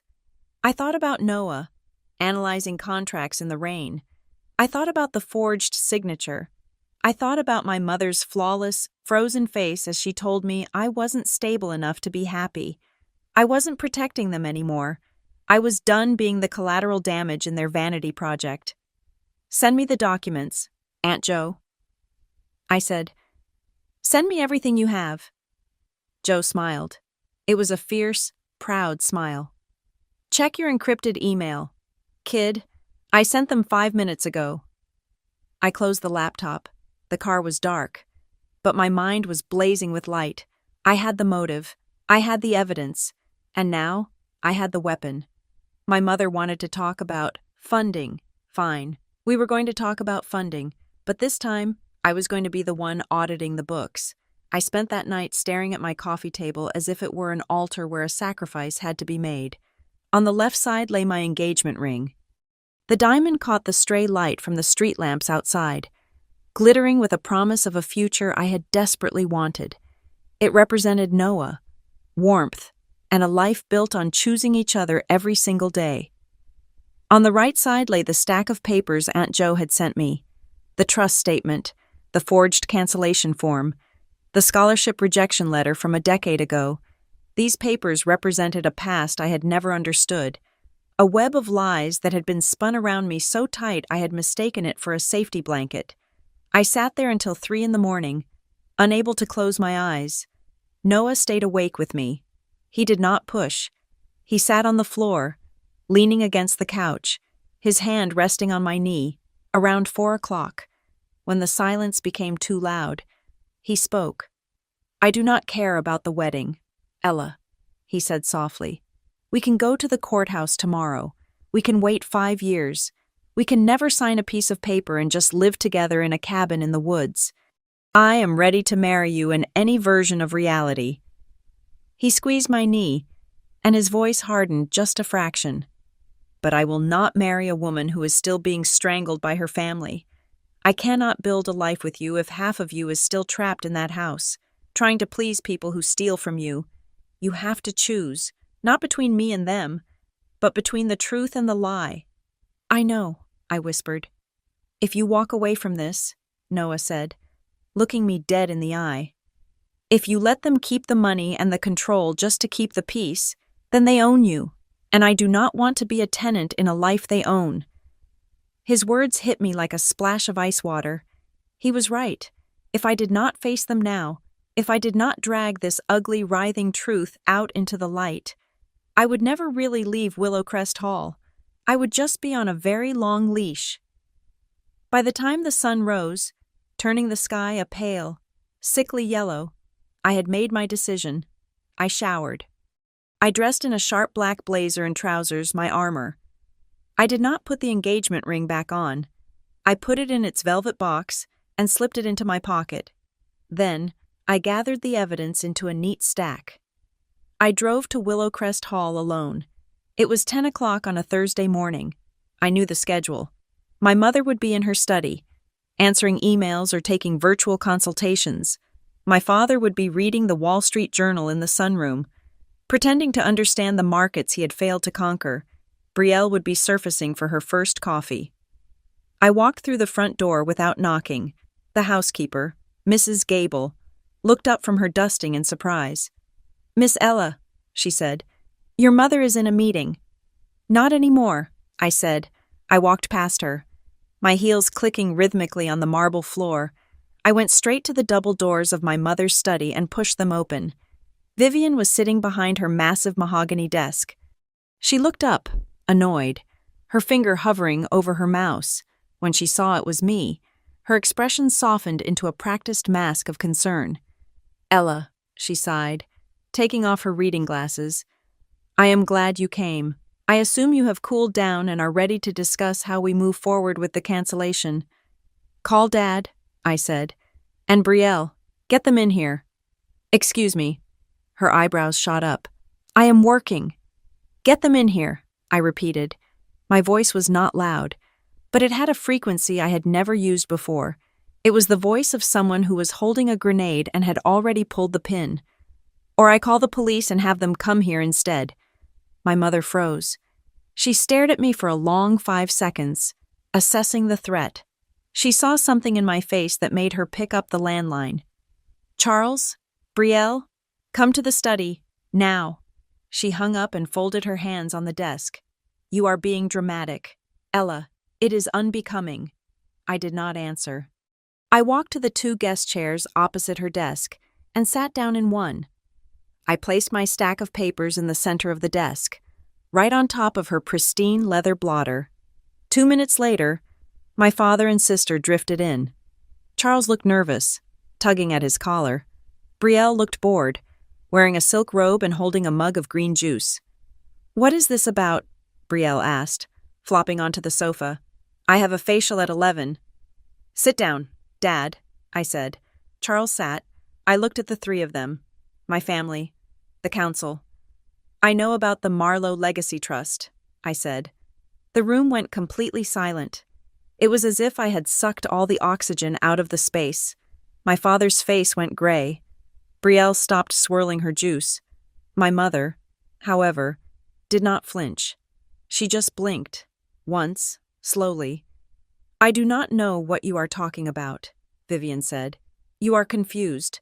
"I am not confused," I said. I reached out and tapped the top document on the pile, the bank statement Aunt Jo had sent me. "I know Grandfather established it in 1993. I know it holds over $2 million in assets. And I know that for the last 10 years, you have been treating it like an open buffet." "That is family money," my mother said, her voice tight. "It is a complex financial instrument. You do not understand how these things work." "I understand enough," I said. "I understand that you bought the new kitchen with it. I understand you bailed out Dad's shipping company with it. And I understand that you funded Brielle's studio with $300,000 of my inheritance." I looked at Brielle. She shrank back against the cushions. "You knew?" I asked her. Brielle stammered. She looked at Mom, then at me. Mom said it was just investment capital. She said the family has a pot of money and we all use it when we need it. She said you were fine. You had your little job. You had Noah. You lived in that cheap apartment. I didn't think you needed it. You didn't think I needed my own money? I asked, feeling a bitter laugh bubble up in my throat. So you took it. I didn't take it, Brielle cried, defensive now. Mom transferred it. I just signed the receipt. Quiet, Brielle, my mother snapped. Vivian stood up. She walked around the desk and leaned against the edge. Crossing her arms, she tried to loom over me, a tactic that had worked since I was a toddler. Ella, listen to me. We are a family. We share resources. Yes, there is a trust, but managing assets is difficult. We had some liquidity issues. We borrowed against the principal to keep the family afloat, to keep this house, to keep your father's reputation intact. Would you have preferred we go bankrupt? I would have preferred you asked me, I said. But you didn't ask. You forged. I slid the next paper forward, the cancellation form for Rosebridge Manor. You forged my signature to cancel my wedding, I said. And you did it because of the clause, audit only if marriage triggers, when I said the words, marital audit. The mask finally cracked. My mother's eyes widened slightly. The color drained from her cheeks. She realized I wasn't guessing. She realized I had seen the deed. It was a misunderstanding, she said quickly. We were protecting you. Noah is… Stop. I cut her off. Do not say his name. You were terrified that if I got married, the bank would open the books. You knew the audit would show every single dollar you stole. That is why you sent the email from the family admin account. That is why Brielle pretended to be me on the phone. I looked at my father. Did you know? Dad? Did you know they committed a felony to stop the wedding? Charles looked at his hands. Vivian said, she said it was for the best. She said if the audit happened, everything would collapse. The business, the house. She said we just needed more time to put the money back. We were going to put it back, my mother insisted. We just needed a few good quarters. The market has been volatile. You have been taking money out for 10 years, I said. You were never going to put it back. You ungrateful child, my mother hissed. Her calm facade shattered. She took a step toward me, her face twisting into a scowl I had only ever seen directed at servants or Aunt Jo. We gave you everything. We raised you in this house. We paid for your education. And now you want to destroy us over some technicality, over some paperwork. It is theft, Mother, I said. It is not paperwork. It is theft. If you drag this into court, she spat, pointing a manicured finger at my face, you will humiliate this entire family. Do you know what people will say? They will laugh at us. They will say the Marlowes are broke. They will say you are a vindictive little brat who is suing her own parents. Your grandfather would be ashamed of you. Grandfather wrote the clause, I shouted back, my voice finally rising. He wrote the audit clause because he knew you. He knew you would do exactly this. The room fell silent again. My mother was breathing hard. She realized intimidation wasn't working. So, she switched tactics. She smoothed her skirt. She took a deep breath. She forced a smile onto her face, a terrifying, jagged thing. Okay, she said. Okay, Ella, you made your point. You are angry. I get it. She walked back to her chair and sat down. She clasped her hands. Let us make a deal, she said. We can fix this. We do not need lawyers. We do not need audits. I am listening, I said. I wanted to hear it. I wanted to hear the price of my soul. You break up with Noah, she said. He is the catalyst for all of this. He is the one putting these ideas in your head. You leave him, you cancel the wedding permanently, you wait. Let us say, 3 years. Give us 3 years to liquidity some assets and replenish the trust. She leaned forward. If you do that, we will rewrite the trust terms. We will give you a larger allowance. We will make sure you are comfortable. But the marriage cannot happen. Not now. and not to him. I stared at her. She was not offering to pay me back. She was not offering to apologize. She was offering a bribe. She was asking me to sell the love of my life in exchange for a promise that they would stop stealing from me eventually. "And if I refuse?" I asked. "Then you are on your own," she said coldly. "We will fight you. We will drag your name through the mud. We will tell everyone you are mentally unstable. I am a therapist. Ella." Who do you think the judge will believe? The respected doctor or the hysterical daughter? I looked at Brielle. She was looking at her phone, avoiding my gaze. I looked at Charles. He was shrinking into his chair, a man made of paper. I realized then that they were not my family. They were a corporation that was trying to liquidate a liability. I felt a strange sense of calm settle over me. It was the calm of a soldier who realizes the diplomacy is over, and the only way out is through the fire. I reached into my pocket and pulled out my phone.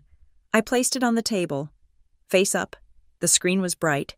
The red timer was counting. Recording 1432. My mother's eyes dropped to the phone. She saw the red dot. She saw the waveform moving as she breathed. "You recorded this," she whispered. "Every word," I said.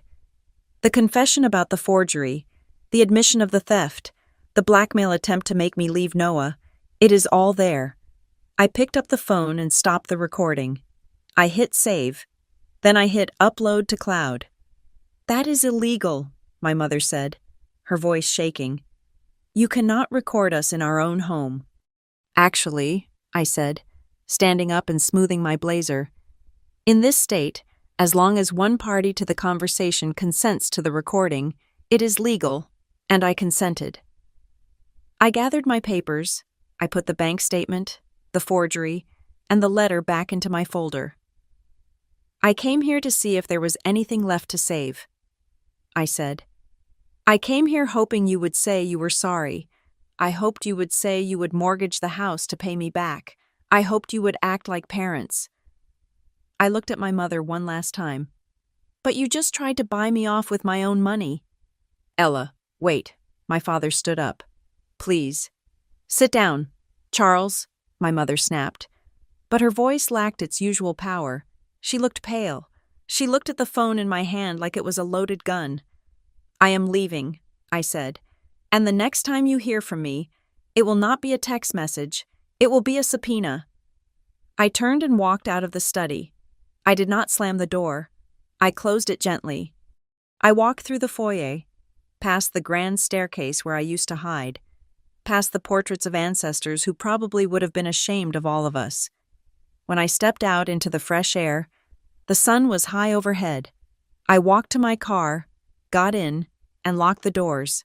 My hands were shaking now, the adrenaline crash hitting me hard. I took a deep breath, inhaling the smell of old leather and freedom. I pulled out my phone. I opened my messages and found Harper Quinn's name. I typed 2 sentences. I choose the truth. Do what needs to be done. I hit send. I put the car in gear and drove down the gravel driveway. I did not look in the rearview mirror. I did not need to see the house to know that the foundation was already cracking. The weeks that followed were measured not in hours, but in the steady accumulation of paper. Harper Quinn was a machine. She was methodical, ruthless, and terrifyingly efficient.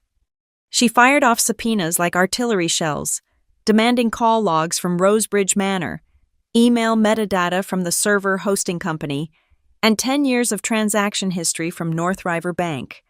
Then came the day she slapped a thick file onto her desk in front of me. On the cover sheet, in bold, capitalized letters, were the words, "Marlowe vs. Marlowe." I stared at it. I felt a wave of nausea roll through my stomach. Hot and acidic. It looked wrong. It looked unnatural. Surnames are supposed to bind people together, not stand on opposite sides of a legal versus sign. Seeing my name pitted against the people who gave it to me felt like looking at a broken bone protruding through the skin, a violation of the body's natural order. "We filed this morning," Harper said, her voice cutting through my hesitation. "The clock is ticking now. They have 30 days to respond." News in Briarford travels faster than light. By the time I got back to my apartment, My phone was lighting up with notifications from people I had not spoken to since high school.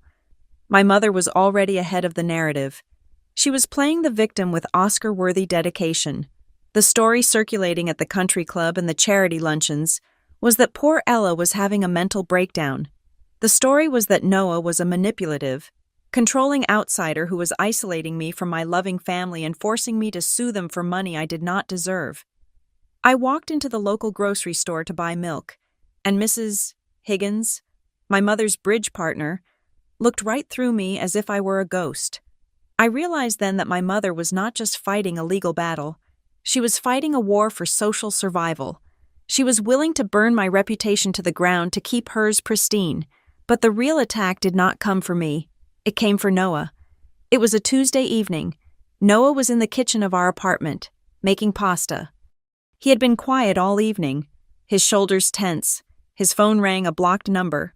He looked at it, hesitated, and then let it go to voicemail. 10 minutes later, it rang again. He picked it up. I watched him from the living room. I saw his face go slack. I saw his knuckles turn white as he gripped the countertop. He didn't say much, just a series of yes and I understand. When he hung up, he stood there for a long time, staring at the dark window. "Who was that?" I asked. He turned around. He looked pale. "Wrong number," he said.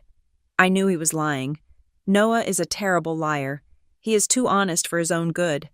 But I was too tired to push him. I went to bed early, leaving him sitting at the kitchen island with a glass of water he didn't drink. The next evening, he came home early from work. He was holding a manila envelope. He looked like he hadn't slept.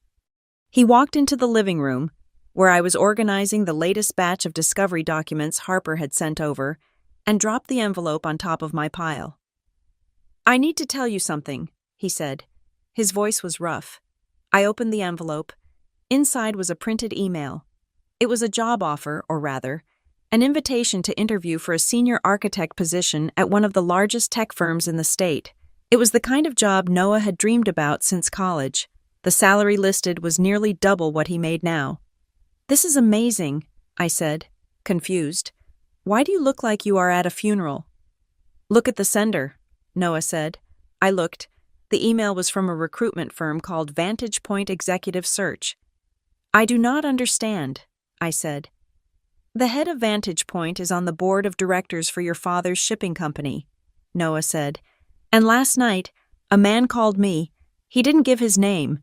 He told me that I am a bright young man with a promising future. He told me that it would be a shame if personal entanglements made me unhireable in this city. He said that if I could help my fiancé see reason and drop this unfortunate lawsuit, opportunities would open up for me. He said if I didn't, doors would close."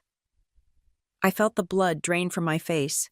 I looked at Noah, and for one terrifying, heartbreaking second, I doubted him.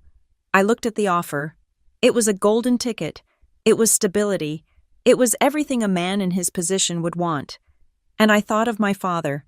I thought of how Charles Marlowe had sold his spine piece by piece for 30 years in exchange for comfort and peace. I thought, this is it. This is where he leaves me. This is where the price gets too high. "So," I said, my voice trembling, "are you going to take it?" Noah looked at me. He saw the doubt in my eyes. He saw the fear that I was about to be abandoned again. He reached out and took the paper from my hand. "Ella," he said. Then, with a slow, deliberate motion, he tore the letter in half. Then he tore the halves in quarters.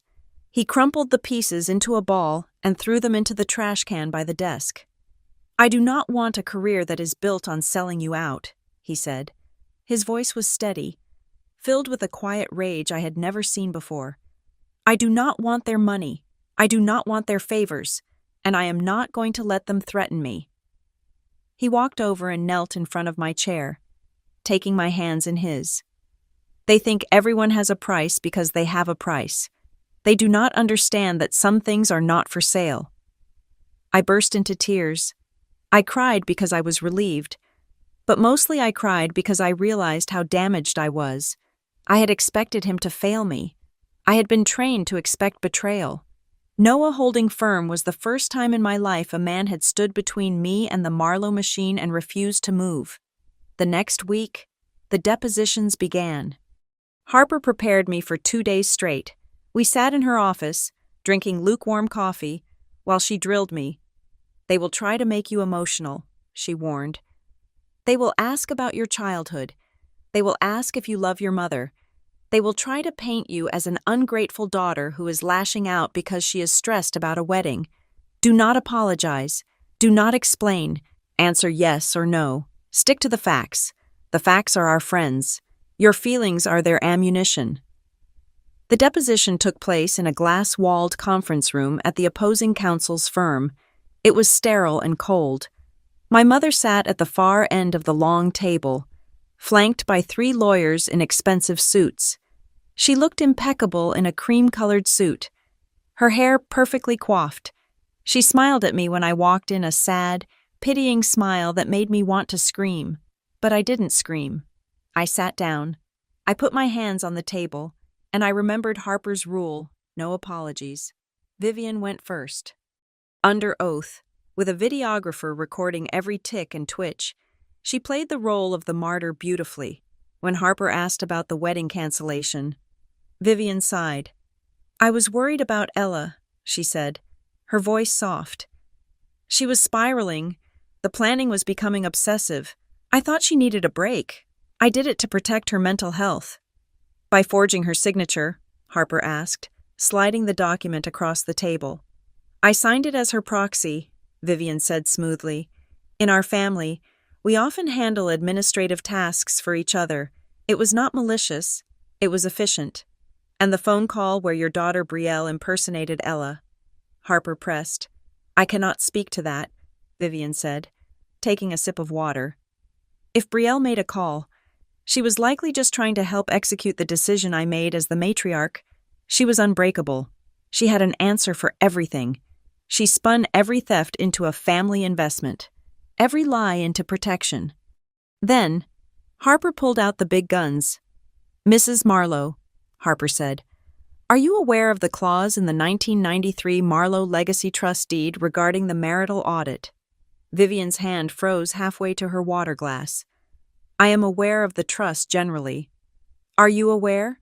Harper continued, reading from the document Aunt Jo had sent, "that upon the marriage of the beneficiary, the bank is required to conduct a full forensic audit of all transactions over the preceding 10 years. Vivian stared at Harper. The warmth evaporated from her eyes. "I believe there is some boilerplate language to that effect."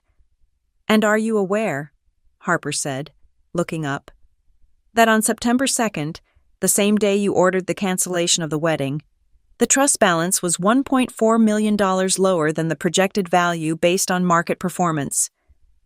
Vivian did not answer. Her jaw tightened. "Did you cancel the wedding to prevent the bank from discovering that missing $1.4 million? Harper asked. "Objection," Vivian's lawyer barked. "Speculation. I am asking for the witness's state of mind," Harper said calmly. "Did you know about the audit?" "Yes," Vivian whispered. It was the first time she sounded small. Next was Brielle. "My sister did not have our mother's iron coating.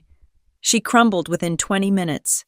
She sat in the chair, looking like a terrified teenager, picking at her cuticles. When Harper showed her the email logs from the family admin account, Brielle started to cry. "I just did what Mom told me," she sobbed. "She said Ella was making a mistake. She said the wedding would ruin us. I didn't know it was illegal to make the call. I just wanted everyone to stop fighting." "Did you know your design studio was funded with Ella's trust money?" Harper asked. "Mom said it was family money," Brielle wailed. "She said Ella didn't need it because she had a job I didn't know." "But you saw the emails," Harper said. She pulled up a printout. "This email from you to your mother, dated 2 years ago. Subject, studio funds. You wrote, 'Are we sure we should use the trust? What if Ella asks?' And your mother replied, 'Call it the family trust in the books. She will never know.'" Brielle went silent. She stared at the paper, her face streaked with mascara. She had known. She had asked, and she had accepted the lie because it was convenient. But the final nail in the coffin came 3 days later. Harper called me into her office. She was grinning. It was a shark-like grin. "We got the server data," she said. "Your mother thought deleting emails from her inbox deleted them from the server. She was wrong." She handed me a single sheet of paper. It was an email from Vivian to Charles, sent on August 30th, 3 days before the cancellation. Subject urgent. "Charles, I just spoke to the banker at North River. He confirmed the audit is mandatory. There is no way around it. If she marries that boy in October, they are going to pull the last 10 years of records. They will see the transfers to the business. They will see the renovation costs. They will see everything. The audit will kill us all. We will lose the house. We could go to jail. The wedding has to stop. I do not care how we do it. I do not care if she hates us. It has to stop. At all costs. V. I read the email 3 times. The audit will kill us all." There it was, in black and white. It wasn't about Noah. It wasn't about the Marlowe brand. It wasn't about my mental health. It was a confession. They knew they were criminals, and they were willing to destroy my life to cover their tracks. I lowered the paper.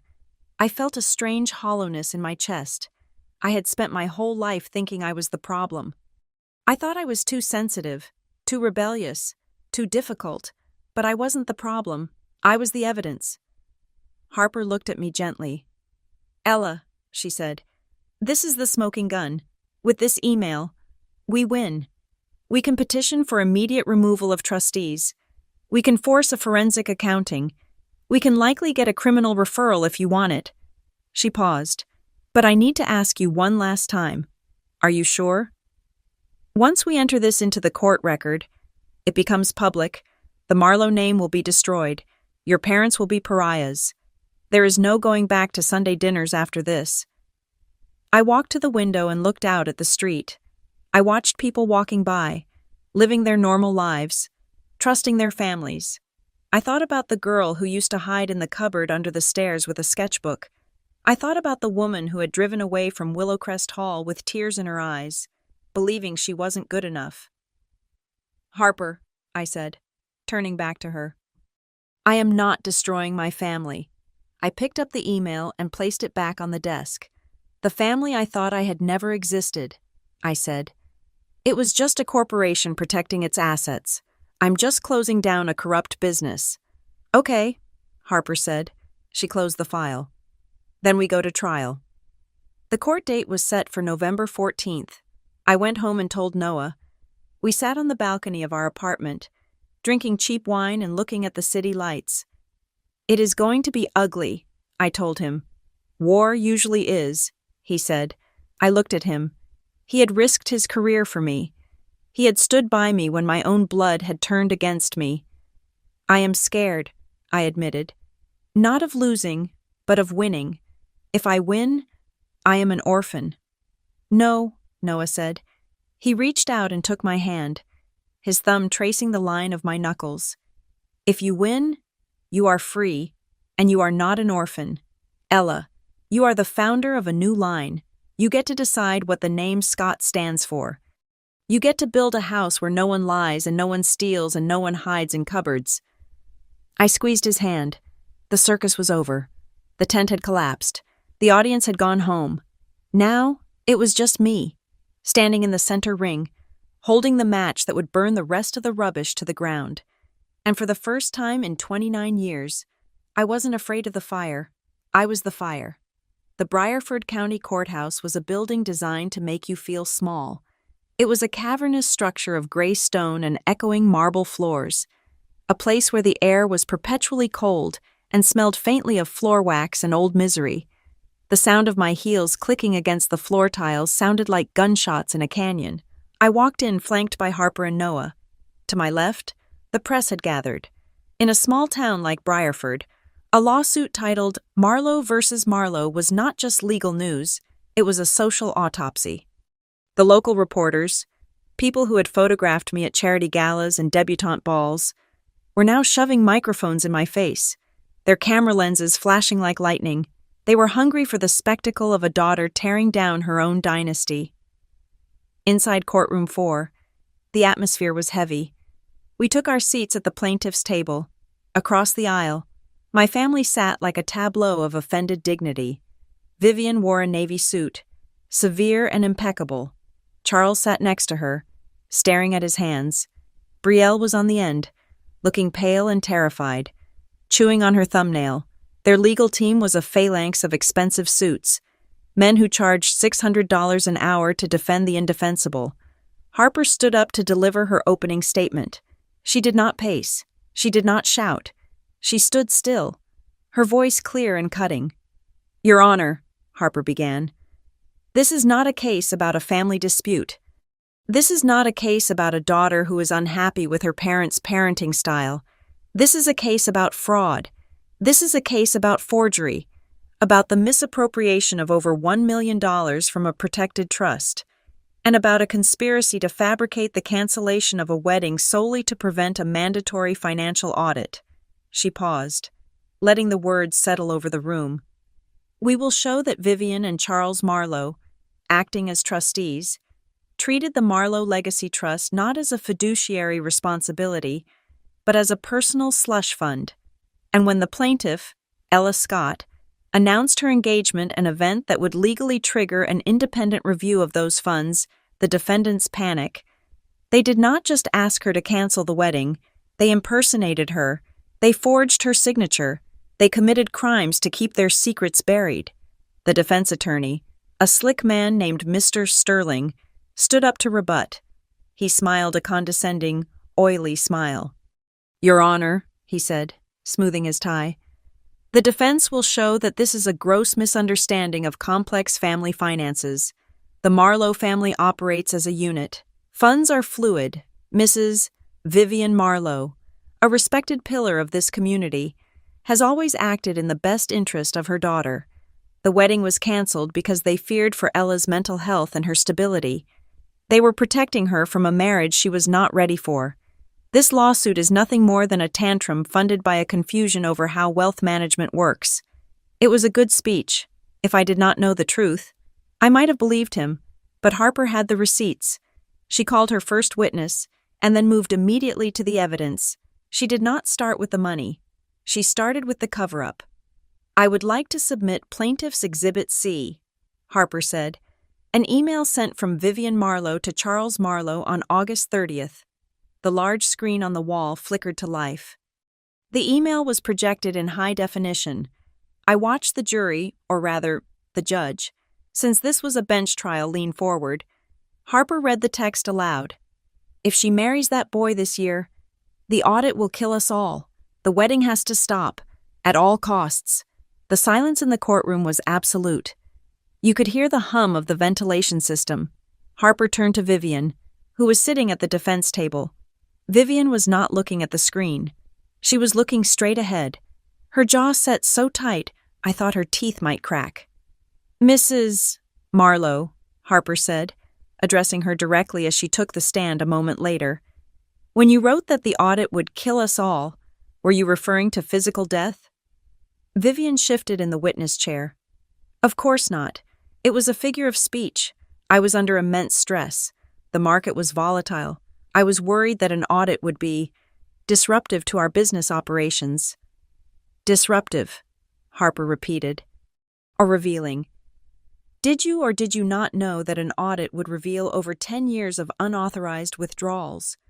"I was managing the family assets," Vivian snapped, her composure slipping. "I moved money where it was needed to keep the family afloat. That is what a mother does." "That is not what a trustee does," Harper corrected sharply. Harper then moved to the next piece of evidence, the cancellation of Rosebridge Manor. "The defense claims that the cancellation was a family administrative decision," Harper said, "but we have the call log from the venue." She played the audio recording, the courtroom filled with the sound of a woman's voice. It was shaky, tearful, claiming to be Ella Scott, giving my social security number, and begging to cancel the date. "I have a sworn affidavit from a forensic audio analyst," Harper said, holding up a document. While the call was placed from the cell phone belonging to Brielle Marlowe, The voice analysis confirms a 99% match to the vocal cadence and pitch of Vivian Marlowe. I looked at Brielle. She had her head in her hands. It hit me then. Brielle hadn't made the call. She had unlocked her phone. Yes, she had dialed the number.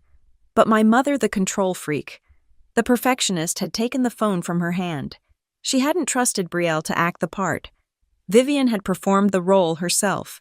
She had impersonated her own daughter, using her other daughter's phone to destroy her eldest daughter's happiness. The manager of Rosebridge Manor took the stand and confirmed that the woman on the phone had sounded older, authoritative, but pretending to be distressed. Vivian looked down at her lap.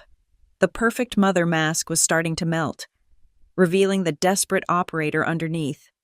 Then came the numbers. Harper projected the bank statements from the Marlowe Legacy Trust. It was a massacre of red ink. October 14th, 2 years ago, Harper recited. Transfer of $300,000 to B. Marlowe Studio. She looked at Brielle, who was now on the stand, looking like she wanted to dissolve into the floor.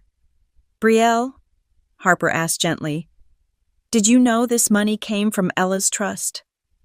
Brielle was crying openly now. Her makeup was running down her face. Mom said it was family money, she sobbed.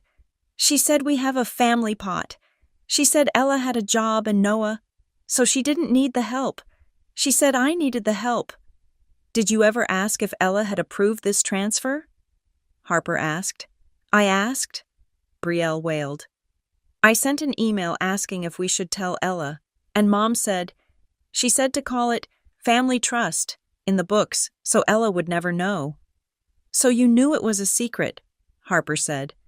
I trusted my mother, Brielle screamed. It was a sound of pure anguish. I thought she was protecting us. Her admission hung in the air like smoke. She had just testified against her own mother. The defense table looked like a funeral. Then it was my father's turn. Charles Marlowe walked to the stand like a man marching to the gallows. He looked 10 years older than he had a month ago. Mr. Marlowe, Harper said, you are a co-trustee. You signed the authorization for a $50,000 withdrawal last year for home improvements. Did you ask Ella for permission? No, Charles whispered. Speak up, please, the judge ordered.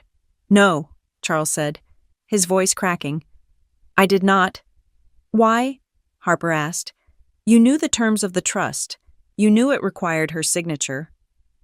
Charles looked at Vivian. For the first time in my life, I saw him look at her not with adoration, but with fear and resentment. Because Vivian told me to sign it, he said. She said if I didn't sign it, the business would go under. She said she would leave me if I didn't fix the cash flow problem. So you stole from your daughter to save your marriage, Harper said. It wasn't a question. I thought I could put it back. Charles wept. I always thought I could put it back. He was not a villain. He was just a coward. But in that moment, I realized that a coward is just as dangerous as a villain because they let the villain in the door. Finally, they called Vivian back to the stand. She had regained some of her composure. She adjusted her pearls. She looked at me with cold, hard eyes. Mrs. Marlowe, Harper said, we have seen the emails. We have heard the audio. We have seen the bank statements showing funds going into your personal account. How do you explain this? Vivian lifted her chin. I am the CEO of this family, she said. Her voice was crisp. It was not the voice of a mother. It was the voice of a manager addressing shareholders. I made executive decisions. I reallocated assets to ensure the survival of the Marlowe brand. If the ship is sinking, you do not ask the passengers for permission to use the lifeboats. You act. Your daughter is not a passenger, Harper said, leaning in. She is the owner of the boat, and you stole it. I raised her, Vivian snapped. I gave her life. I gave her that education. Anything she has is because of me. If I need to use the money to keep the roof over our heads, that is my right. It is not your right, Harper said. It is a felony. If Ella actually loved this family, Vivian sneered, looking directly at me. She would understand. She would not be dragging us through the mud for the world to see. She is selfish. She has always been selfish. The courtroom gasped. I sat there, and I felt a strange sense of peace. There it was, the truth. She didn't see me as a person. She saw me as an asset. She saw me as a resource to be mined. And when I tried to leave, she saw me as a liability to be liquidated. She wasn't protecting me from Noah. She was protecting her supply. Harper sat down. No further questions, Your Honor. The judge, a stern woman with gray hair and glasses, looked over her spectacles at my parents. She looked at the weeping sister, the broken father, and the defiant mother. She cleared her throat. I have heard enough, the judge said. The evidence presented today is overwhelming. The documentation of the trust is clear. The evidence of misappropriation is clear. And the evidence of fraud regarding the cancellation of the wedding is frankly disturbing. She banged her gavel once. I am issuing an immediate temporary injunction, the judge ruled. All accounts associated with the Marlowe Legacy Trust are frozen effective immediately. Furthermore, I am freezing the personal assets of Vivian and Charles Marlowe pending a full, independent forensic audit to determine the total extent of the liability. She looked at Vivian. Mrs. Marlowe, you are removed as trustee. Effective immediately, you are barred from accessing any family accounts until this court determines how much you owe your daughter. You cannot do that. Vivian stood up, her voice shrill. We have bills. We have appearances. Sit down, madam, the judge ordered, or I will hold you in contempt. You should be grateful I am not referring this to the district attorney for criminal charges this afternoon. Though that may yet come. The gavel banged again, a final, decisive sound. Court is adjourned. The room erupted. The press rushed toward the railing. My father put his head on the table. Brielle was being comforted by a paralegal, but I just sat there. I looked at the screen where the numbers were still projected. The numbers that represented my grandfather's love and my parents' betrayal. The coffin was closed on the Marlowe family reputation. The judge had just nailed the lid shut. I stood up. Harper put a hand on my shoulder. Noah squeezed my hand. It is done, Noah said. Not yet, I said, looking at my mother, who was arguing frantically with her lawyer. They are frozen, but they are not finished. Now comes the audit. I walked out of the courtroom. The flashes of the cameras blinded me for a second, but I didn't look down. I walked straight through the crowd. My head held high. I had walked into that building as a daughter seeking answers. I was walking out as the owner of my own life. The circus was officially closed, and I was the one holding the keys. The period that followed the temporary injunction was not the victory lap I had imagined. It was a waiting game, and it was excruciating. For 6 weeks, the assets of the Marlowe family were frozen in a block of legal ice. A team of forensic accountants, appointed by the court, descended on the financial records of my parents like vultures on a carcass. I spent those weeks in a state of suspended animation. I went to work. I stared at spreadsheets for clients, and then I came home and stared at the wall. Every time my phone pinged with an email from Harper, my heart would hammer against my ribs. I was terrified that they would find a loophole. I was terrified that my mother, with her infinite capacity for manipulation, would find a way to charm the auditors or fabricate a document that exonerated her. But numbers, unlike parents, do not lie. The final report arrived on a gray Tuesday in December. Harper called me into her office to review it before the final hearing. She placed a thick, spiral-bound document on the desk. It was heavy. It felt like a brick. It is worse than we thought, Harper said, her face grim.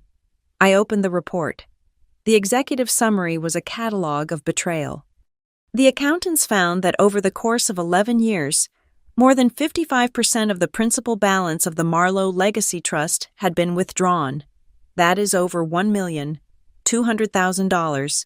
There were no consent forms. There were no signatures from me. There was no paper trail proving that I had authorized a single cent of it. The money had not gone to my education. It had not gone to my health. It had gone to lifestyle maintenance. It had gone to prop up my father's failing logistics company, which was bleeding money due to mismanagement. It had gone to completely remodel the east wing of Willowcrest Hall because my mother decided the feng shui was bad for her energy. It had gone to Brielle's studio rent, her inventory, and even her personal credit card bills. Every luxury I had watched them enjoy. Every party they threw to impress the neighbors. Every vacation where they posted photos of themselves looking like royalty.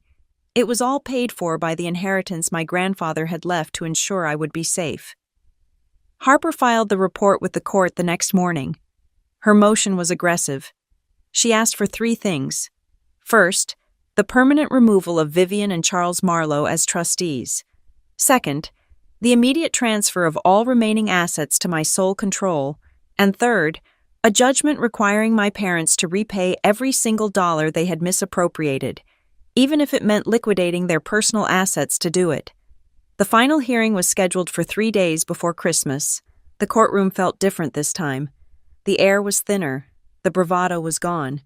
When I looked at the defense table, I almost didn't recognize my mother. Vivian Marlowe, the woman who would not be caught dead without perfect hair and a tailored suit, looked frayed. Her hair was pulled back in a loose, messy bun, and strands were escaping around her face. Her makeup was applied with a heavy hand, but it could not hide the gray exhaustion in her skin. She looked like a building that had been condemned but was still refusing to fall down. My father sat next to her, staring at the table. He looked smaller, as if he were shrinking inside his expensive suit. Brielle was not there. Her lawyer was present to represent her interests, but she had chosen to stay away. I did not blame her. Harper presented the findings with the clinical precision of a surgeon. She walked the judge through the timeline. In 2018, Harper said, pointing to a graph on the screen, a withdrawal of $80,000 was made. The memo says, medical emergency. But the cross-reference with credit card statements shows that same week. A charge of $80,000 was made to a luxury travel agency for a tour of the Mediterranean. The judge, the same stern woman from the first hearing, narrowed her eyes. She looked at my parents. Mr. Sterling, the judge addressed their lawyer. Do you dispute these findings? Your Honor, Mr. Sterling said, standing up. He sounded tired. My clients do not dispute the transactions. However, they maintain that the intent was never malicious. They viewed the family finances as a single ecosystem. They believed that by maintaining the family status, they were ultimately benefiting the beneficiary. By spending her money on a cruise, the judge asked dryly. By maintaining the social standing that allows the family to do business. Mr. Sterling argued weakly. Then, my mother stood up. Mr. Sterling tried to grab her arm to stop her, but she shook him off. She walked to the podium. She gripped the wood with white knuckles. Everything I did, she said, her voice trembling. I did for her. She looked at me. Her eyes were wet, but they were pleading. Ella, look at me. We kept the house for you. We kept the business for you. We wanted you to have a legacy to come home to. I am your mother. I love you. I would never hurt you. 6 months ago, that speech would have worked. 6 months ago. I would have felt the guilt clawing at my throat. I would have felt like the ungrateful child she always said I was. But today, I looked at the screen. I looked at the numbers. $1,200,000. Your Honor, my mother continued, I admit we were creative with the accounting. I admit we cut corners. But you cannot punish parents for trying to keep a roof over their child's head. The judge let the silence stretch out. It was uncomfortable. It was heavy. Mrs. Marlowe, the judge said finally. Her voice was not loud, but it carried to every corner of the room. Love is not a legal defense for embezzlement. Love does not grant you the right to forge a signature. Love does not allow you to impersonate your daughter to cancel her wedding because you are afraid of getting caught. The judge leaned forward. You speak of legacy, but the only legacy you have left your daughter is a crime scene. The law does not operate on sentiment. Mrs. Marlowe, it operates on facts. And the facts are that you stole from the very person you were sworn to protect." Vivian flinched as if she had been slapped. She stood there, her mouth opening and closing, but no sound came out. The perfect mother narrative had finally collided with a wall it could not climb. The judge looked down at her papers. "It is the judgment of this court," she began, "that Vivian and Charles Marlowe have committed a gross breach of fiduciary duty." She read the verdict rapidly. First, the trust. I was granted immediate sole trusteeship of the Marlowe Legacy Trust. My parents were permanently barred from accessing, managing, or even viewing the accounts. Second, restitution. The court ordered Vivian and Charles Marlowe to repay the sum of $1,240,000 to the trust within 24 months. To secure this debt, the court placed a lien on Willowcrest Hall and my father's remaining business assets, if they could not pay. The house, the museum, the stage, the pride of my mother's life would be sold to satisfy the judgment. Third, Brielle. Because she was a beneficiary of the stolen funds but not a trustee, she was not held criminally liable. However, the judge ruled that the $300,000 invested in her studio was an unjust enrichment. Brielle would have to sign a promissory note to the trust, repaying the principal over 10 years. Then, the judge paused. She looked at the file regarding the forged cancellation form and the impersonation. Regarding the matter of the forged signature and the fraudulent communication with Rosebridge Manor, the judge said, "This court finds that the actions of Vivian Marlowe constitute criminal fraud and identity theft." The room went dead silent. My mother grabbed the podium. "This is a civil trial," the judge said. "However, given the severity of the evidence, I am prepared to refer this matter to the district attorney's office for criminal investigation.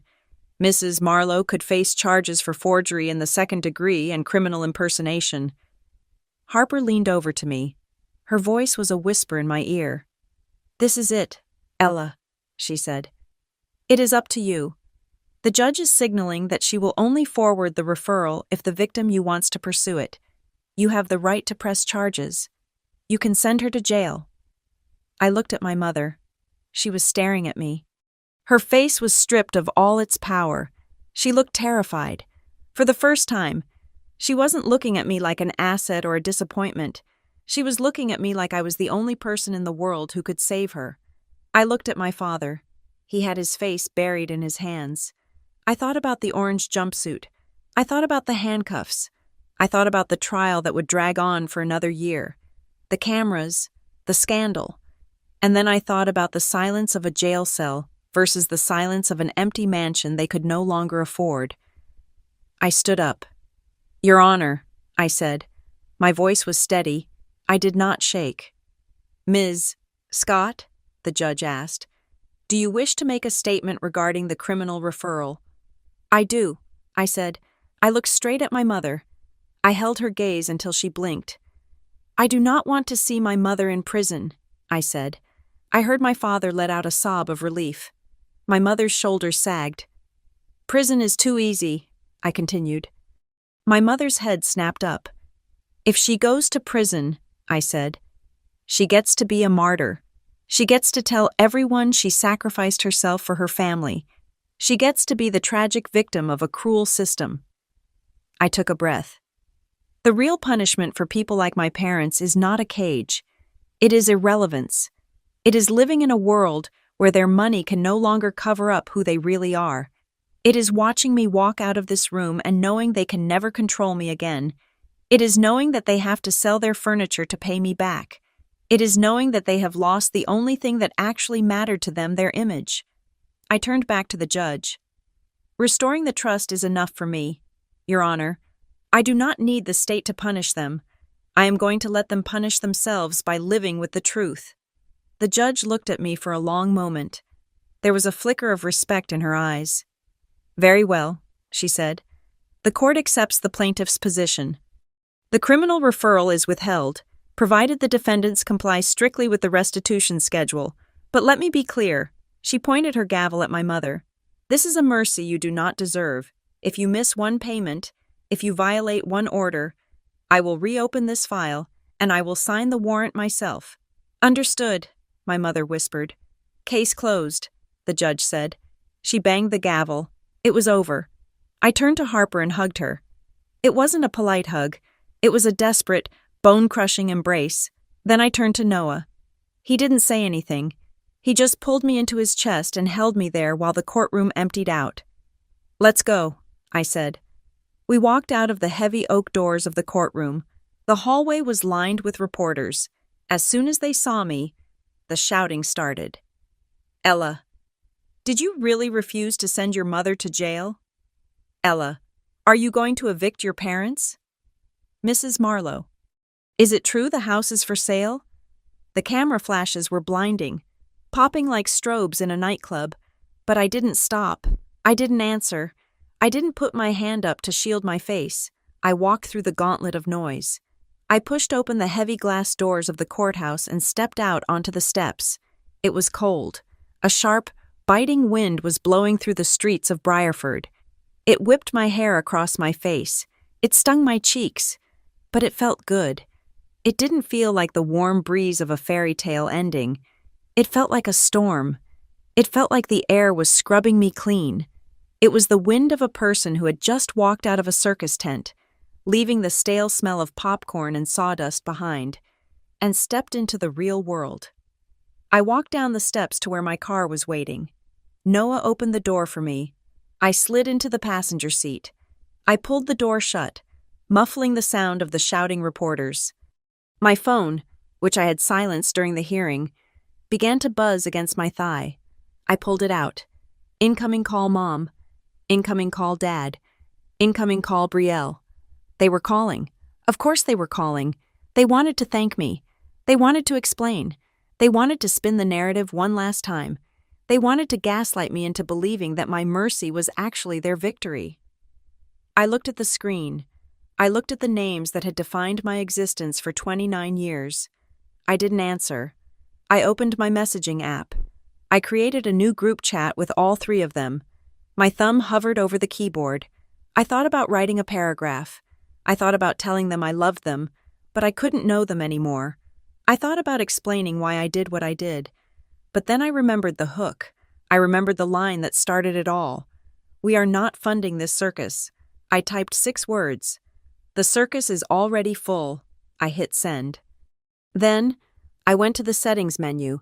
I selected block contact for Vivian Marlowe, then for Charles Marlowe, then for Brielle Marlowe. I put the phone down on the center console. The screen went black. I looked over at Noah.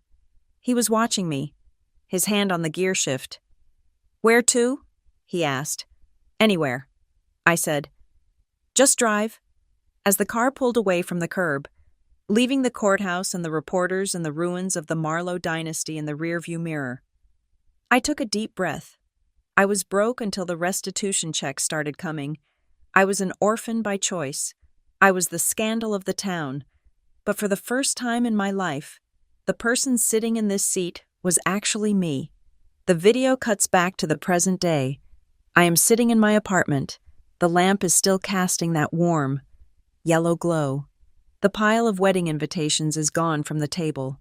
The engagement ring is back on my finger, catching the light. I lean forward into the camera lens. My expression is not angry. It is calm. It is the calm of someone who has survived the fire. They told me they would not fund the circus of my life, I say to you. They thought that by cutting the strings, I would collapse. But what they did not realize is that I was never the puppet. I was the puppeteer waiting for my moment. I pick up the green sketchbook, the one I recovered from under the stairs, and hold it up. It turns out, the thing I needed was not their money. It was not their approval. It was the courage to take the scissors and cut the cords that tied me to their stage. I did not need them to build my life. I just needed them to get out of the way. I smile, and this time, it reaches my eyes.